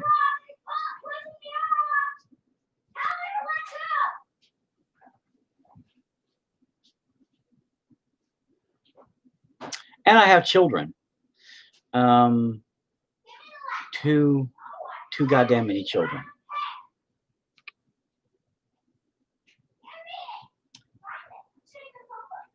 Guys, listen. Ariana, help her find.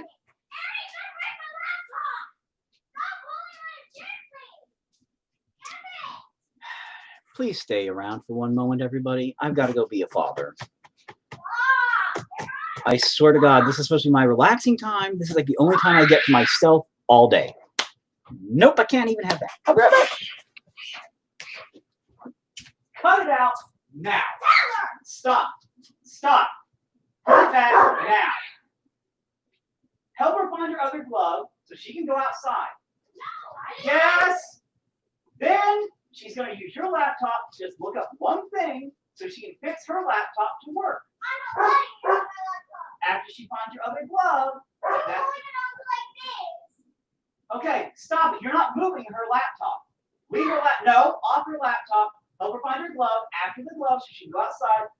Then you can use the laptop in its position. Did you rip her coat? No, I can't wear my coat because she made it out of my head. You wear her coat when you go outside. Yes, she can. Move it down the floor. I didn't throw it. Quit. You're not touching her. Go find your other glove. All right, go outside. Use the Chromebook.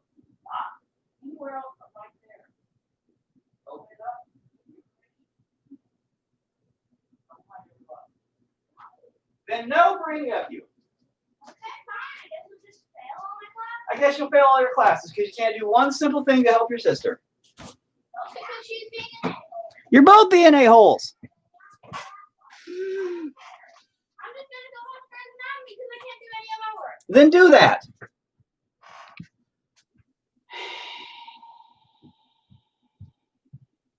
All right. Where's an honest coat? Nope, you can wear your coat. Your coat's just got to bring it to me. I'll wipe off the dog prints.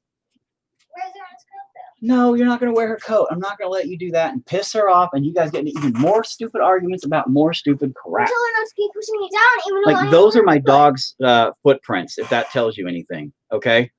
If that tells you anything about how big our dogs are, yeah, that's the size of their footprint. So Well, you're welcome for anyone anything else to wash my coat. I just washed your coat technically, but Yeah. anyway, no, the dogs we have 3. One of them is a Timberwolf hybrid. One of them is a, well, she's a Rottweiler Mastiff Pit Bull mix. And then we have Noodles, which is, there you go, sweetie. Noodles, which is a, I can't go outside in this because I can't put it in the glove. sweetie. Okay, listen, for the love of baby Jesus. I love you. I love you very much. You guys look like this for glove. Where's my glove? I don't know. I don't see it. All you gotta do, man, I swear to God, it's probably upstairs, sitting on the hockey table. Look. I don't want to go look because You're I'm busy. No, because I'm busy trying to have me time. I'm not lazy. Kind of are. You are. You are. You even done your chores for today, or finished your homework. I just read. Oh, did you? Skedaddle. Go find a different glove. Then I don't care. There's no other gloves. Everybody's got gloves. No. They won't let me borrow it because they're dumb. Just don't use that hand then. How about that? No. I'm gonna have to use Then look around more better. There's literally no glove.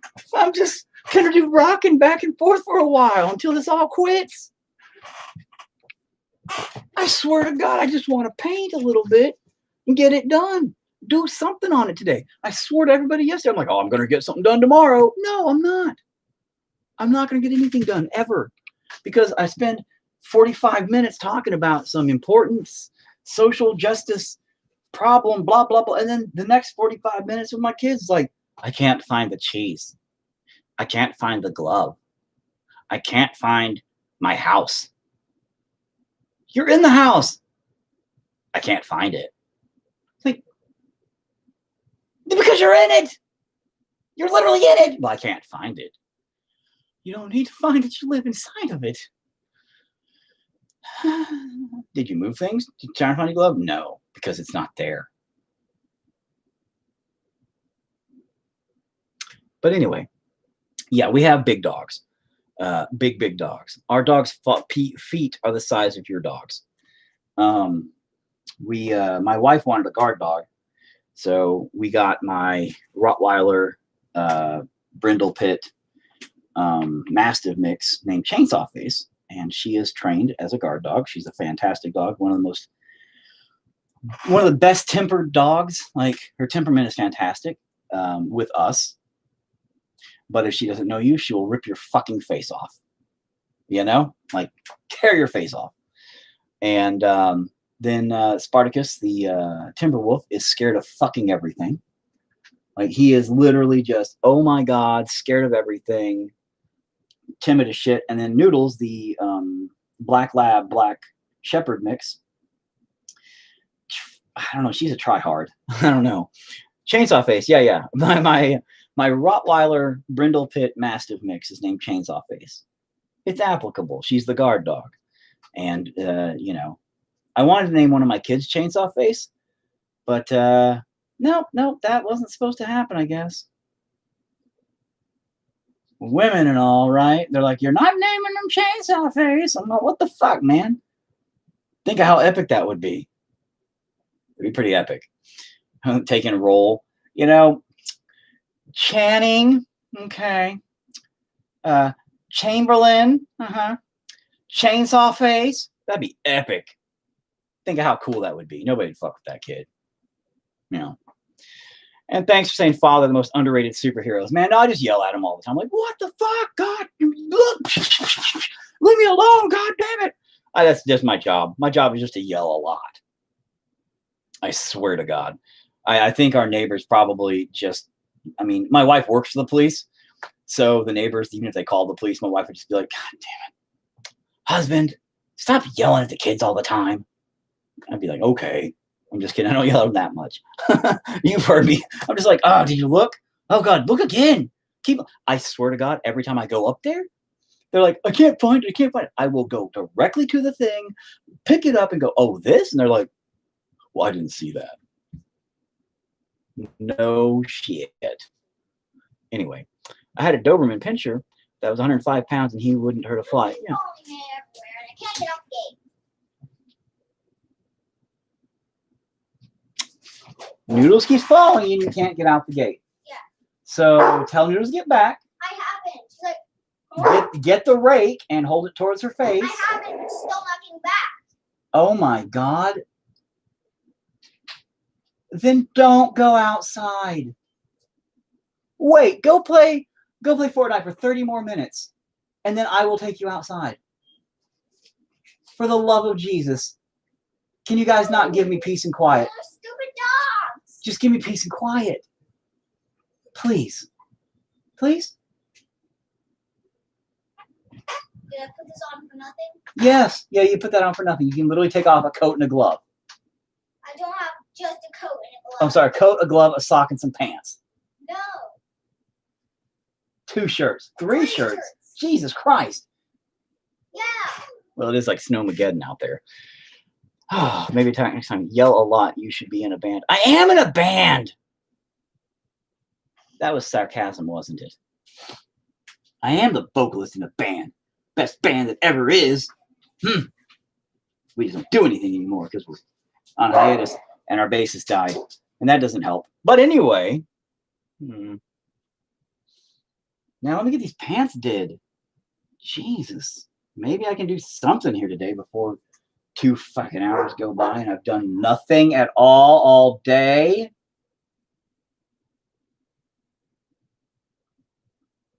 Originally, this channel, by the way, was dedicated to my band solely. And then, years later, I gained access back to it. And I realized nobody gives a shit about my band. So I made it into a all-purpose crazy channel with my movie reviews and my how-tos and my rants and now my I'm painting a lot thing and just all kinds of crazy shit just to have a good time, because that's what life should be. And it's funny because I was told by everybody, don't do a multi-thing channel. People were like, don't do that, you're gonna fail. And I did, of course, fail. And then it's funny because now a lot of YouTube creators are saying, oh, make multiple things on your channel to keep people constantly entertained, da da da da da. And I'm all, oh, you mean the thing you told me not to do years ago is finally the popular thing to do? So now it's like, oh, you should totally follow that and do what everybody else is doing. And I'm all, thanks for catching up to me, you fucking jacktards. So here we are, back at the beginning, where everybody's trying to be like me. But am I going to get credit for being the front runner? No, it's okay. I don't want credit for being ahead of my time. I just want people to go, oh, yeah, that guy. Yeah, he's cool. It's all right. He's a good guy. He means well. Those legs that look like shit. Shit biscuits. That's all right. We'll fix that. We will fix that shit in a minute. I will eat my butt in a minute. I can't eat my own butt. I think I came across your channel from film reviews. Okay, cool. And well, that's nice. I'm glad I'm glad something's working somewhere to get somebody to give a shit. It's kind of neat. I didn't realize that it worked that way because the algorithms and shit at one point in YouTube screwed me. And I know I got enough channel strikes and warnings, and me and Universal went around for a while there on a movie review I did for one of their things. And dude, a lot of my stuff got just scrapped. And I realized that my channel is not getting out there at all. Like, I've gotten shut down so hard, so it kind of sucks. You know, I came across your live chat right now just by chance. Neat. I wish I could remember how I found your channel. Most of my memories past are gone as gonzo. Yep. Well, I mean, that happens too. So, Kyra, what can I help you with? What? I'm just pissed. I'm sorry you're pissed. But if you just wait and have patience, unlike everybody, you better learn some patience, bro. Between you and your brothers, or your brother and your sisters, it's like When always I'm patient, it's still never like I still never get what I want sometimes. Never. that's life, man. Life is like that Why would I do sometimes. patient? Why would I do patience for no reason? You don't. Yeah. No, you don't. You just need to go away like I asked you to for 5 minutes, which I don't ask you to, like 30 minutes now. Leave me alone. Let me do my thing, so I don't look like a drama queen here on the intro nets. Just come on, it'll take at least 5 minutes or 5 seconds to go out there and tell them to get back. I'm barefoot. I don't care. I do care. Just put on your boots and just come outside. Just give me a second, you whiny baby. You're the whiny baby. You're the whiny baby. You're the whiny baby. You're literally a big whiny baby right now. Well, hurry! I'm hot. I did turn the heater up a little bit today. Dad. What? I turned the heater up so you guys wouldn't be like, it's cold. You're whining earlier. It's cold. You're like, it's so cold. Oh my God, I'm so cold. This is, your art. Well, oh my God, your art is awesome. What is your name? Yeah, man, build on top of the painting as you go. As soon as I saw you were talking and painting on a love video, I was interested. On a love video? Oh, on a live video. First of all, my name is Eric. But I don't go by that because that's lame.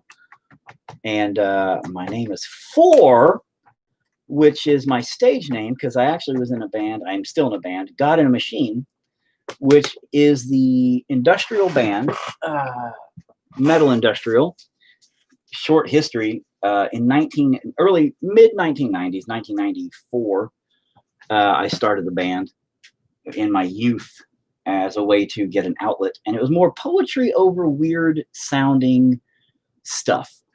But it was my thing, and then I wanted to make it an actual band. Bloop. It did go bloop. And let me let that dry for a second. But I started the band way back in the 90s. It was the first industrial band in the state of Oklahoma. And okay, not entirely accurate. There was another band called the Darkwater Plumbing Company, which I knew Joseph Jones and Brandon Bond, those two guys were in it. And we ended up being friends and working together on a little bit of stuff here and there. So we kind of share that, but they moved rather quickly out. So I don't really know how you'd work that, but so I kind of claim the first industrial band of Oklahoma title, but I kind of have to share it with them, I guess. Works out. Anyway, fast forward years later, 2004 is the first time we actually ever played live. And after that, it was just a monstrosity of craziness playing live for years and years and years. We've been on tour. We've been around all over the place. We've been known throughout the world, etc., etc. Can I what? I cut that. Oh, yeah. What the heck is that even doing on there? It should just poke through, sweetie. But we created a local, it's right here. Let's see, we just pull this part here out. We created a local, all kinds of stuff, man. I personally fought for a lot of the local music scene to get out there. We were like, and I'm not trying to brag. I'm not being like, oh, we did everything. but we were some of the very, very, very beginning in the state being like super weird on stage, like wearing dresses and makeup and things like that around here on a local band kind of thing. And we got shat on a lot. We had a lot of metal bands that made fun of us constantly, like, oh, you guys aren't shit, and we got kind of blackballed for a while. We did have a guy that was in our band. You're the vocalist. Yes, I am. You'll see on a lot of that where you can't see my faces, but they're up there. Those are my faces back there on the wall. And those guys. Oh, broadcast paused. Why did it pause? All right. Anyway. But yeah, my faces. I've known for my look of my bottom part being all black and teeth going all the way around. And you'll see pictures of me where I'm more known for sparks shooting out of my my junk into audiences, because we did a lot of like stuff like that, sideshow-esque stuff, also being super freaky weird. We just killed a guy on stage our last show, and there's video of that out on. I think no, we didn't actually, but it looked really good. Although a lot of people are like, oh, it looked fake. It's like, no, I really didn't. But the bad part is the lighting at the time was red. So when I color corrected it to try and make it look right, it still looked kind of crappy. So anyway, yeah, it was garbage. Go out there now, sweetie. Well, Noodles ain't here. No, she's not. Look, I'll pet Noodles. Noodles, come here. Noodles. Spartacus? Just go. Quit arguing me and do it. Noodle, noodle, noodles. Noodle, noodle, noodles. I'm playing with Noodles. Noodles is a Noodles. Noodles, come here, Noodles. Look. Nope, stay with me, Noodles. Noodles, come here. Look, I got a thing for you, Noodles. Look in here. Oh, look, the chainsaw came in. Thinking, no, you can't eat the sponge. I think that you'll die if you eat that, Noodles. I don't think that's healthy. It's got. Good luck with that. So anyway, my dog's gonna poop. Fuck that shit. You seem to have been making an impact. Have been making an impact. Well, what's fun about that is I kind of. Oh my God. Resume. Over the years, I'm sorry, I'm not painting. I get so distracted, guys. It's so annoying. Not to be like, I'm gonna tell my story once upon a time. But it's interesting because I feel as though I didn't get a lot of credit. I never really got, like, we have a place called like the Tulsa Music Scene Awards, and I've never been there. I've never gotten noticed or nothing like that. And I always was like, I've been on radios, I've been in interviews and all kinds of things. Aha, Rammstein style. Yeah, absolutely. And so with all that, though, I always kind of felt down, like maybe nobody gave a fuck and all this other stuff.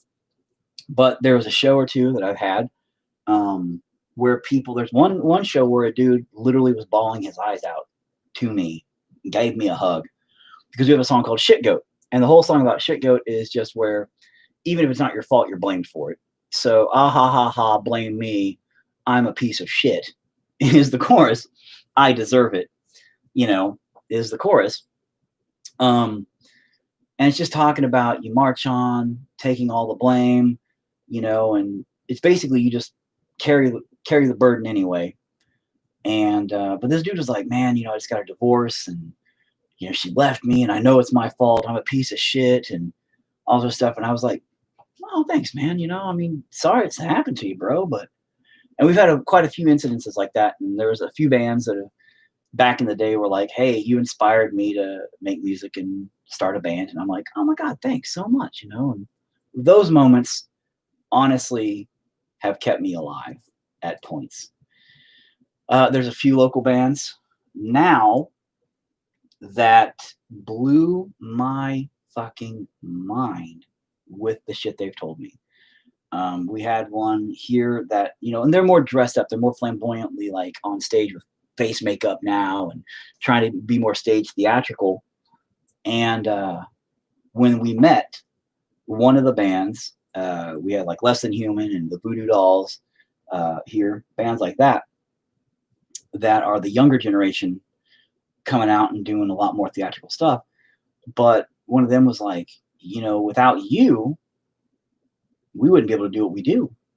You literally paved the way for us, and you guys took the arrows and the hate and didn't give a fuck, and you guys kept going, and now we can do what we do. And dude, I almost fucking cried. Like, I still am like, I'm feeling the tingles right now because it was such an emotionally impactful moment for me, because I honestly didn't think anybody noticed or cared. And that made it all worthwhile. And I was just like, you know, like, thanks, man. Like, I'm glad somebody actually fucking noticed and somebody actually did give a shit. Because in my life, it's a constant battle of resume. In my life, it's like I constantly think that I just don't matter and I don't give it, or people don't give a shit. But that's my own self-esteem and my own or my own low self-esteem, etc. You're making me want to cry just hearing the story. Well, thanks. I'm getting a little misty-eyed too. I'm like, oh no, man, you know, it was like such a moment. I was like swelled up, gave the dude a hug. I was like, oh my God, bro, you have no idea how much that fucking means to me, man. You know, and all kinds of bands here now, like Sixth Gear. I'm friends with them and stuff. And I actually did a short fake trailer testing out my camera years ago with him and his brother has died due to some crazy shit that actually happened just a few months, couple of 3 months after we filmed the short. And great kids. I've known them for years now, but his band is getting really big. And but you know, we have bands like that now here that are not shat on. And to have somebody tell me that, you know, I was the front runner so they could come out, you know, I was there to smash through the wall basically of all the bullshit. Dude, that's some impactful shit.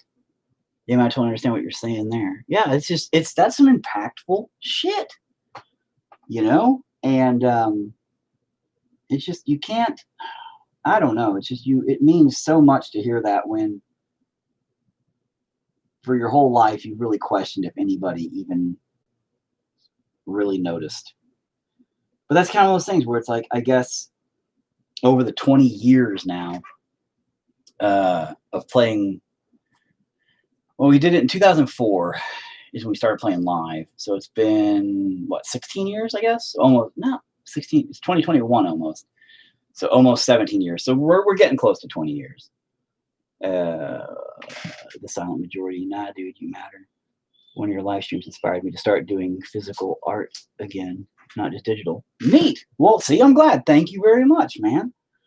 I appreciate you telling me that. And you know what? One day, dude, you know what's funny? One day, somebody is going to tell you, dude, your art inspired me to start doing this. For real. And dude, those are moments. Those are moments that you just have to look at yourself. And even if you don't believe you're good, fucking resume. Jesus. Even if you don't think you're good enough or good at all, somebody else out there found something in your work, in you, enough to say, you made this spark in me come alive. And I thought, I'm going to chase that. I'm going to chase that too. I'm going to do that. You know? Or, you know, it's very nice to know you're appreciated to that level for whatever, in whatever ways. And I always appreciate it. I highly do appreciate that, man. Like, and I know you do digital work, and because we talked about that before, but you know, it's cool that you're doing physical work, physical art again. It's weird when you see people say physical art, because I'm like, physical art? What the hell would that be? But then I think digital art. But by all means, man, like I was going to say, I don't know how you could shoot it over here. You could always, I guess, send it to my Facebook or something, but I think it's a feeling we all crave to have someone carry the torch we've died for. That's really good, man. I think that's kind of accurate. That's why people have children. You know, people have children to carry on their legacy, to carry on their name, to carry on their life. And that's why a lot of people go, oh, I failed at being a a model, or I failed at being a ballerina, and then they push it on their children to become that, to become a ballerina or to become a football star and become this because they failed as a parent or whatever. And that's why a lot of people have kids. And that's kind of a rough one. But yeah, I mean, it's always good it's a good feeling to know that you inspire somebody else to expand or to do or to become, because you feel like you're an important part of their life.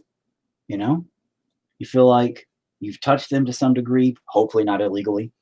But you feel like, goddamn, resume. Why is it you doing this? Stop doing the thing. But you hope that, you made that connection with somebody is what it is to some degree, even if you don't realize it. And that's the thing is, I guess when you're in the public eye, even if it's on a smaller scale, when you're in the public eye, you don't even realize how much of an influence you can have to people. And that's why I guess at the beginning of this video, when I talked about these chicks with big titties, and that's all they give a shit about, digital work is amazing. I do both. Yeah. Oh no, my digital work is crap. Like, oh my God, I have a bamboo pad. My wife got me like 4 years ago, and the pen and everything. And it's so hard to look at the screen and, oh crap, she's got a call incoming. One moment. I guess I'm going to say goodbye to my Facebook people anyway and see what happens here. Yes, wife, I am live, but what's up? Hey, can you have Nevek shovel the driveway, please? Sure. That I don't slide down whenever I'm trying to get home from work tonight when it freezes back over. Yeah, no problem. That'd be great. Thanks. Yeah. Okay. Love you. Bye. Love you too. Bye. Okay, well, I'll go ahead and kill my phone. Oh, it's paused. I can resume it. Neat. I didn't realize that. I had it happen once before, and I think, okay, well, that was a phone call. But digital work is amazing. Digital work takes as much effort and heart to put into it. It's not about failing. It's about paving the way, right? No, dude. That's right. You're new to this. You haven't listened to all my preaching about how art comes from in here. And it's all a battle between your creative out and your logical thinking process and how you have to marry the two together to raise a child of art properly and things like that. I apologize. You'll hear it a lot from me preaching about, it is not about failing. I'm a very negative motherfucker, first of all. I'm constantly like, fuck this, I fucked it up. Fuck this garbage. But life is a fuck up. Life is all about fucking up. It's all about how you bounce back from fucking it up. Because you're going to fuck it up. You're going to make all this fucked up. I'm going to fuck up 1,000,000 times before I finish this. If I ever fucking finish it, because all I do is talk. Fuck. But in that time, hopefully, I will get it finished. But until then, no, life is all about fucking up, man. We all know that, And it's all how you handle it, how you bounce back from it, and what you do with that. The learning process. I tell everybody all the time, life is not, or you don't learn anything by winning. You only learn by losing. Fuck you. Fuck you, Facebook. Eat my balls. But that is it. Life is not, it's a process you learn by failing, not by winning. Because if you win, all you do is learn that you're, look at me, I win, I'm a fucking whatever, I'm the best. But if you lose, you A, learn how to be humble. B, you learn what mistakes you made, hopefully. So C, you can be better, train harder for whatever it is, and make yourself better so you don't make those mistakes again. If you make those mistakes again, well, then you're me. And that is life. And fuck that shit. Fuck it. So let's kind of give you a little bit more of a little spots here and there. Bloop, bloop, bloop. Eat some soup. Don't know where that came from. But despite me being really negative, I'm also kind of positive about stupid shit. I'm like, you know what? Life's fucking dumb. But, I mean, life's also what you make of it. It's also how you see it. It's where you... Oh, that was stupid. Oh, God, Jesus. Anyway. Life is also all about what you can figure out from it. So, I mean, if you hate it, you're going to hate it. There's nothing that's going to change that, And yeah, digital takes just as much talent, heart, effort, energy as, oh my God, as any other, playing an instrument or anything like that. See, being I also do digital music, keep in mind industrial. So a lot of our drum beats and things like that, I would build myself and all that kind of stuff. So a lot of people would always be like, oh, you're not even a real band. You don't have a real drummer, blah, blah, blah, blah, blah, blah. Then they'd hear us and they'd watch us and they'd see the entertainment value of us on stage. And a lot of those metalheads that would bash us, there's a band called Brutalis that we had beef with for a minute once back in the day. And good bunch of guys. But the first time we ever met them, their vocalist had a leg brace. I don't know if it was permanent or if it was just at the time. But they were just knocking us the whole time. And we were on the same bill together. And they rocked out first. They opened for us. And I was like, man, you guys are badass, man. You guys are brutal. That's your name, Brutalis. Really brutal band. I was like, good job. And they're like, yeah, okay, whatever. Then they watched us. The vocalist came to me afterwards and he was like, dude, I'm sorry. I'm like, for what? I already knew that they'd been talking shit. A lot of people told me. And he's like, I'm sorry, man, because I've talked a lot of shit about you guys. And you guys are brutal on stage. Like, I didn't expect that. I knew you didn't have a drummer, so I didn't know how that was going to work. But, man, you guys just destroyed that stage. And I was like, thanks, man. We gained a mutual respect at that point there. And that's what it's really all about. So, absolutely, dude. Sometimes life is my sister. I'm going to say a bitch is what you're probably going for on that one. Only learn by failing. Really great words there. Thanks. You're positive about negative experiences. Or maybe I'm negative to the point where it becomes positive. Full circle, bro. That's what I tell people. I'm like, I fuck up, but then I just keep fucking up until it's so fucked up that it's not so fucked up anymore. And it works out pretty good. Comes full circle, man. Comes full fucking circle.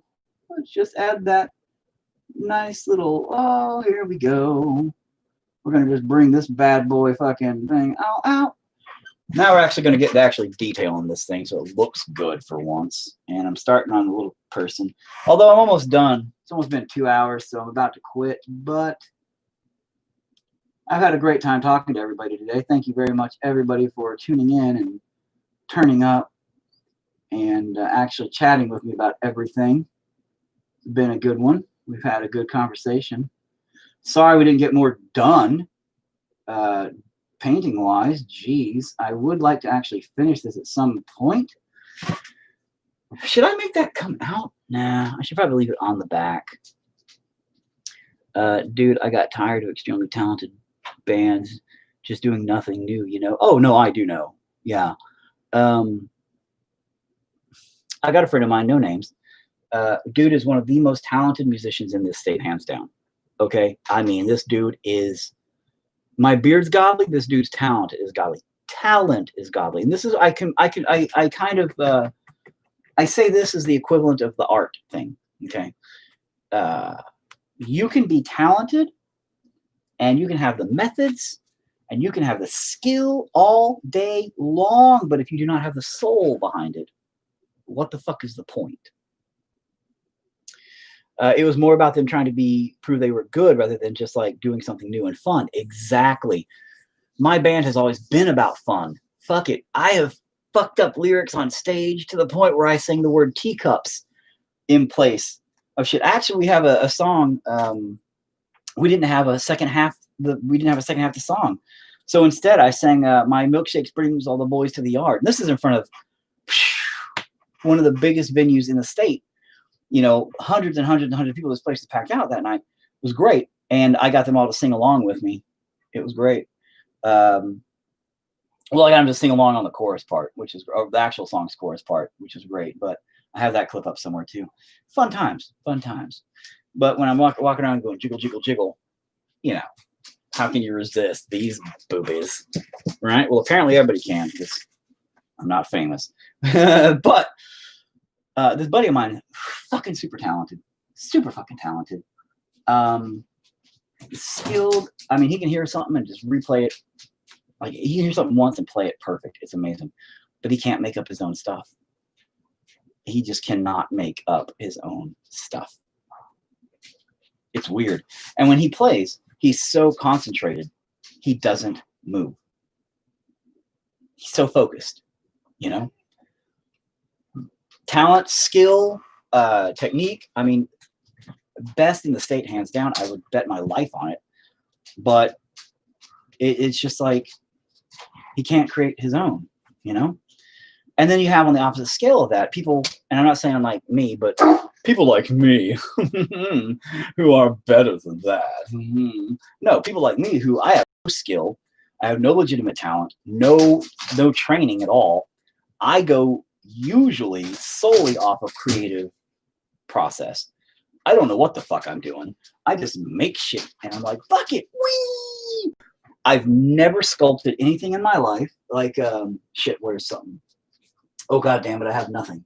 I was going to say that I could show you that I've sculpted. God damn it. But I've never sculpted anything, yet I sculpt tons of shit. People are like, holy fuck, you know, you must have went to school for that. I'm like, no. Or painting. Like, this painting's not my usual stuff at all. But I have such a variety of painting styles, I guess, that people don't even think the same painter painted the individual things. Yet there's videos of me painting it. You know, I have some that are like, you know, look like they have finesse and style and took hours. And then someone looked like a 5-year-old just went, but it's about the creative flow and the process, not the skill and the techniques behind it, because I feel it more than I think it. And that's the clash between the two. And if you can find a healthy balance between the two, you can create masterpieces. It's that a lot of the times, most of the time, it's one of the two that control it versus finding that marriage balance. Okay, the thing that puts me off the metal scene, I hate metal, by the way, was everyone was kind of drawn into it to be different and be themselves, but like it eventually becomes this judgmental scene, you know? Oh, no, I do know. Because we were considered industrial metal. And a lot of our music is weird, just, I'd call it abstract industrial. We actually made up our own term for it called aluminum, because we weren't heavy enough to be metal. But, you know, whatever, you know. So we used to call ourselves aluminum, and people laughed about that. But we were more just, most of it was written by me. Again, creatively, I would just throw it out there. I'd throw it to my guitar. So I'm like, dude, what you got for me? And he'd come up with some crazy good shit. That man, Dredge, is a fucking, he is a godsend. I love that dude to death. I miss him wholeheartedly. He would come up with some amazing stuff. Phenomenal musician. And when I got a hold of him to be in our band, he was very stern, very strict, very upright, and I can't fuck up. I can't fuck up. I can't fuck up. So our first few shows of Dredge was just very, you know, like he would just be like, you know, he wouldn't move or nothing. I'm like, dude, fucking quit. He's like, well, I don't want to fuck up. I don't want to fuck up. I don't want to screw up. And I'm like, so the fuck, what if you screw up, dude? These people didn't pay $5 to come listen to a goddamn CD. They paid $5 to come kick ass with us on stage, man. You know, because a lot of our local shows, we would just go set up at local places and have $5, 5 bands come out and kick ass, you know? That was a lot of shit I would set up at these little towns, and we would get 300 fucking kids out. And it was great. It was some of the greatest shows ever. And people didn't know how we were pulling in these numbers. And I'm like, it's because we fucking have a good time. We don't worry about making bank. We worry about these kids going somewhere and fucking enjoying the night. We're not going to be like $20. No, we're like, we just need to pay for the fucking rental of the place, rental of the equipment, and gas to get home. Kids, come out. Let's fucking rock. So, but after a few shows, and I have the exact moment caught on camera, and I'm so glad whoever got that picture, I think it might have been my wife. And not my wife at the time, though. I don't think she's my wife at the time. But I don't remember who got the picture exactly. But there's a moment where we were on stage rocking out. And I'm doing my rah, rah, rah, you know, jumping around, kicking ass, and flailing around like a fish out of fucking water, having a seizure. And I hear him over there, and he just and just fucking misses misses his fucking shit, and he looks at me, and I look at him, and he just starts fucking laughing. He has this big smile on his face, like, I can't believe I fucked up. And I laugh at him, and I'm like, fuck yeah, dude. And then he just was like, yeah. And then he just loosens up. Ever since that moment, that glorious goddamn moment, that boy was fire on stage. He just was everywhere. And now if you look at our later shows, like some of the ones, like the one that's the We Are the Fuck You Revolution, where I sing, my milkshake brings all the boys to the yard and they're like, you know, there's a part in that where he's all dun dun dun dun dun dun dun dun dun dun dun. He like does this like flip around thing. He lands just right when it kicks in and shit. He's so in tune with himself, with the music, with the moments, because he's not worried about fucking up, that he becomes the moment. He becomes the music. He becomes what he needs to be. It's magic. It's fucking magic. Because he's no longer worried about being perfect. He's just enjoying the time. Because that's all that fucking really matters. Enjoy the fucking time you got. Because that's all you can do with it. If you're so fucking focused on it, you're going to miss the greatness of it. You're going to miss the fun of it. You're going to miss the point of life, which is to enjoy it. That's the whole fucking thing. Anyway, I'm sorry I missed that. Man, like we got into the scene to avoid being judged, but it kind of became a very judgmental scene and it pushed you away from it. No shit, that's, yeah. Well, all scenes are judgmental, dude. In everything. In the art community, the fucking music community, hardcore, film. Yeah, man, sometimes we just have a natural knack for it.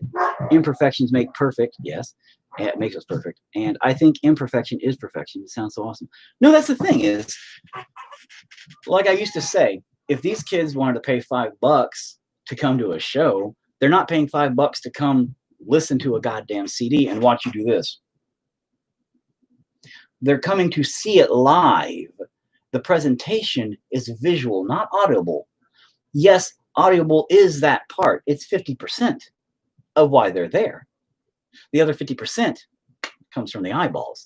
That's the difference. If they wanted to pay $10 and get a CD, well, they're going to sit at home and go click, spend that $5 on a bag of whatever these kids smoking these days. And they're going to sit there and be like, oh, this band's great. And it'll sound perfect every time they play the same song over and over and over again. But they don't want that. They want the experience of being there live.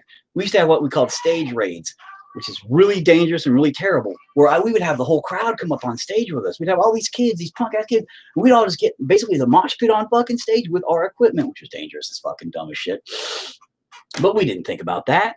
Man, we just had a good time. We'd go out, our old guitarist, Enoch, you know, even Dredge, they would literally get like crowd surfed. Their guitars were plugged into cables. We don't have money for, you know, wireless. So they'd be like up on, we got pictures of them. You see this cable like whoop into the crowd. It's like, how did that work? How did that work? Pure luck. Pure luck. But we had a great time, and that was what mattered. There's many a times we'd step on cables, they'd pop out. There was like entire times where, boop, I'd pop out, I'd be like,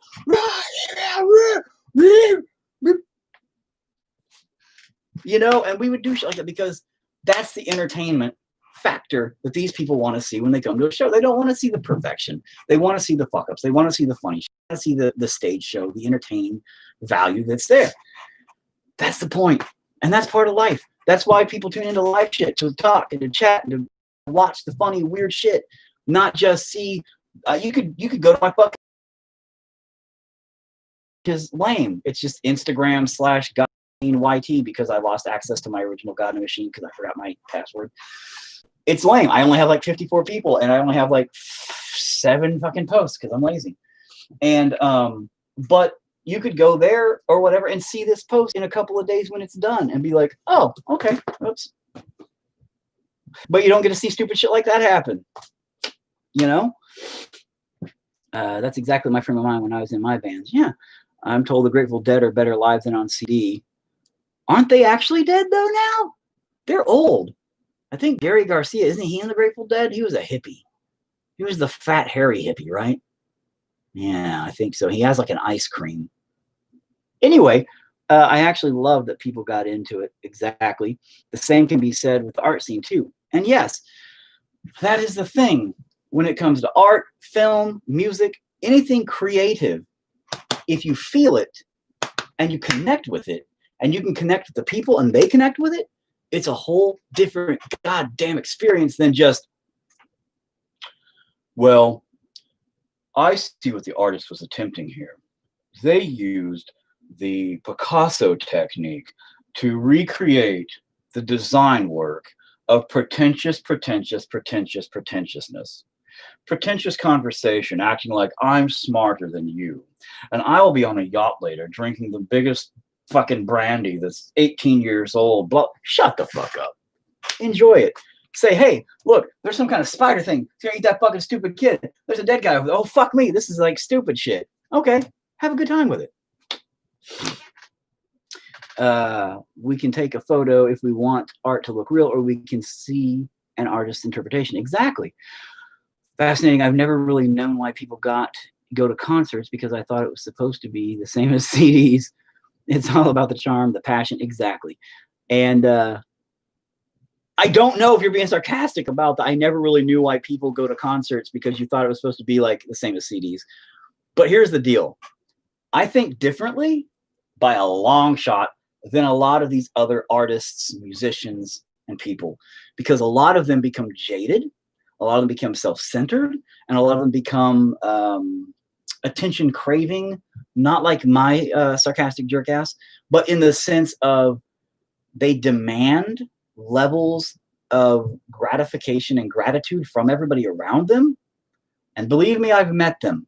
I've met them all, people. I've played with some of the biggest names out there that you probably would be like, God damn, really? And I've met them personally, and they're all fucking dicks. Not all of them, but a lot of them are fucking dicks, because they want you to bow down to them. And you're like, bro, you're literally just another person. I'm in a fucking band. I know how this works. You're no special. Just because you play in front of millions of fucking people and at fucking festivals and all around the world, and you've been fuck off. I don't care. I had one dude, I'm not going to name the show. I'm not going to name the band, but let's just say they're fucking huge. And we played with them, and their fucking bassist kept trying to fuck my wife. Okay, he didn't technically try to fuck my wife, but he was hitting on her hardcore. And the thing is he's known for he's kind of gotten in trouble for his scandalous behavior.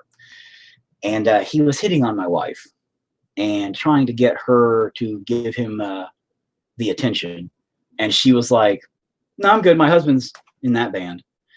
And in God Machine, he's the vocalist, and da-da-da-da. And the whole time he's like, oh, okay, that's cool, but maybe you don't know who I am. And he goes, maybe you don't know who I am. You don't understand who I am. Like that kind of shit. And she's like, yeah, I really don't care. And he's like, well, no, maybe you don't really get it. I mean, I am, and, I play for, and I mean, he kept kind of, and she's like, yeah, I know, I get it. She's like, but no, I'm good. And I think what it was because she told him no. And, he's not used to that at all. I think that made him ego hurt. And it made him much more like, no, you're going to fucking give me the attention I demand. Rah, rah, rah. So when you get to that level of that kind of shit, I imagine, go with me, because I've never been to that level. I'm not special. But there would be a great deal of pressure on you from outside sources, record labels, etc., I imagine, to be perfect, to replicate the sound perfectly, especially if you have somebody like, say, Marilyn Manson, who is, very in charge of things and demanding. Then, if you were to fuck up, he might kick you in the face, things of that nature. So you got to put that kind of stuff into perspective. Whereas when you have people like me, who was in charge of the band, I kind of just don't give a fuck. I'm there to have a good time, enjoy the best times I possibly can with my bandmates. He uses his band as a way to have control over people. And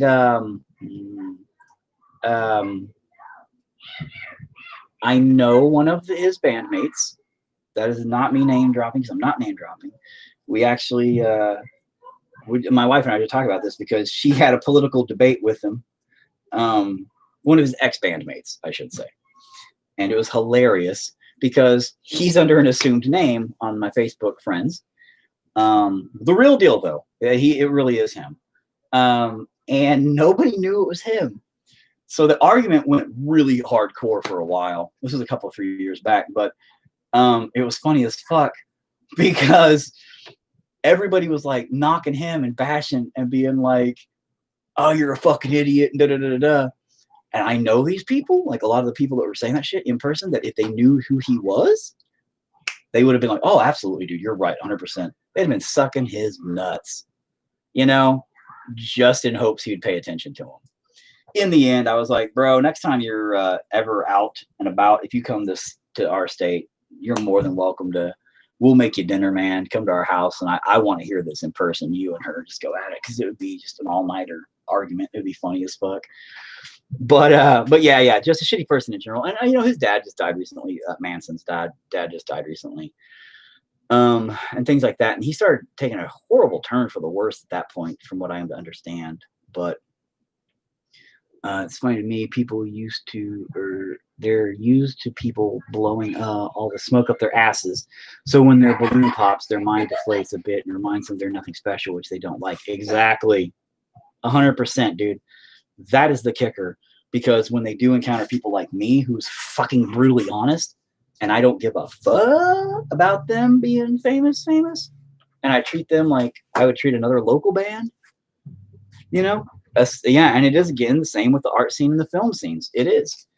But when I do meet some of the famous people, we've played, you know, we've opened for some tours and things like that have come through, and we've been on tour and things like that, and we've met quite a few. I don't treat them any different.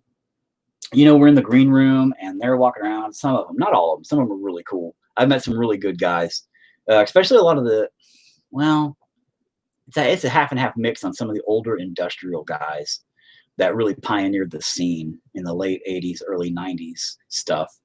And some of them are really cool laid back guys. Some of them are just old jaded jerks, you know, but the ones that were really cool, man, they're like this. They're like, yeah, man, you know, just, you got to appreciate what you got. You got to, you know, love the people that have been there for you. And some of the other ones are just like, basically, you know, you owe us everything because, you know, rah. It's like, dude, we do appreciate what you did, man, but calm down, you know? It's like, I'm just talking to you like a normal person. And they're like, no, you need to blow smoke up my ass. Like you were saying, like, you know, did you ever listen to our album here? And did you ever listen to this? It was genius. And it was the best thing ever written. And no other bands have come close to writing something like that. And it's like, dude, your ego is so big. Like, I don't think I can fit in the green room. I think we need to get out of here before your ego, like, comes in. Can I help you? Yeah, I have something funny. Okay, goodbye. You can tell me later. No. Yeah, but goodbye. Eric, I dropped my Chromebook, and it scared Spartacus so much he peed. Go clean it up. I did. Thank you. Told you my dog was scared of everything. But anyway, man, I've been chatting now, just chatting and not even painting. I swear to God, all I'm going to do is just start having chats. But it'll be like 4 people that show up to chat, you know, and we'll just have a conversation, which is fine. You know, I think that'd be fun. But I keep swearing to everybody, I'm like, I'm going to do some work on this tomorrow. Boop, boop. 4 hours later of talking. But it's been fun. It's always fun. Now if I can just get these titties bigger, just titty, then I could be famous and it'd be fine. But no, it is the same. Really quick, it is the same in the art world, in the film industry. You meet somebody, please add me on Facebook. AMS Overton. It's been an absolute pleasure meeting you, Eric. Yeah. Let me just come here, phone. What are you doing, you ding dong? I'll just type you in right now and see if I can find you.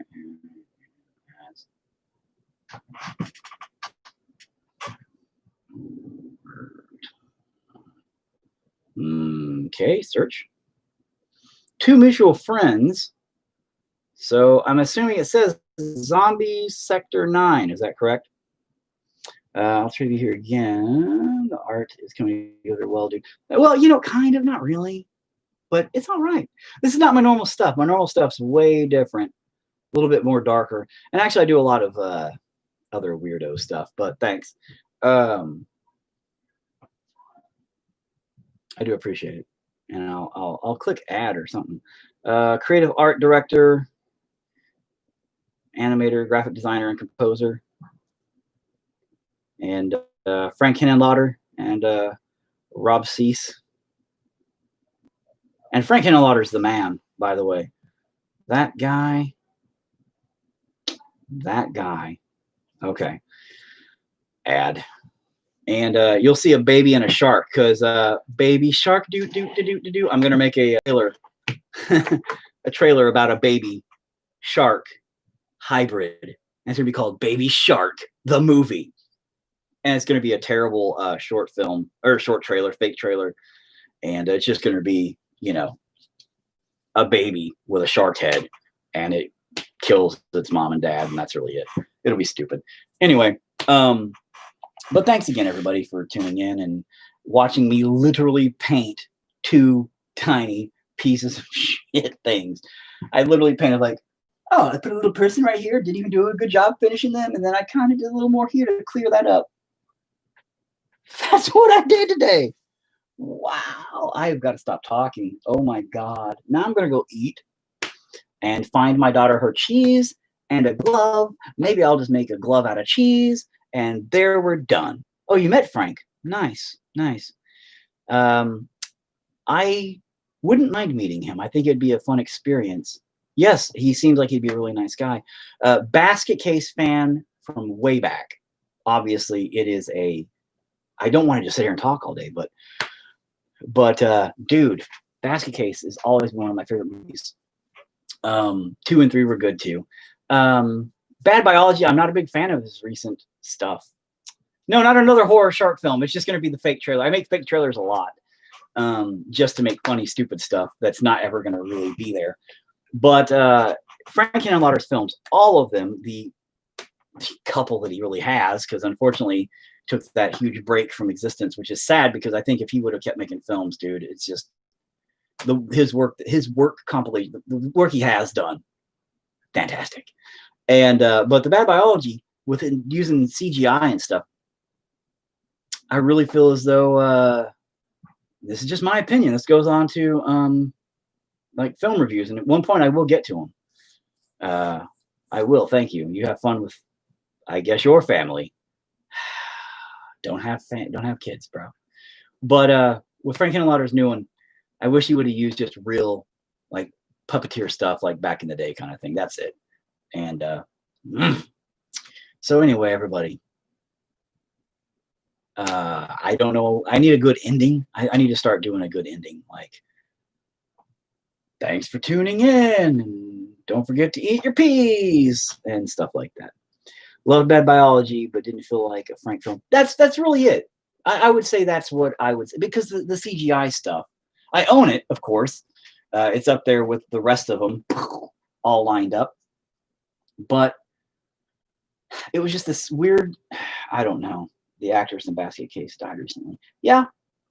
And see, dude, you know, like, I'm afraid, and this, I'm not saying anything about that. I'm afraid they're gonna at some point try to remake Basket Case, since everybody's remaking everything, and I think they should never touch that movie. You know, you should get your own Randall the Rat. You know, with the things I have running around here, let's just say that I practically do. What are you covered in?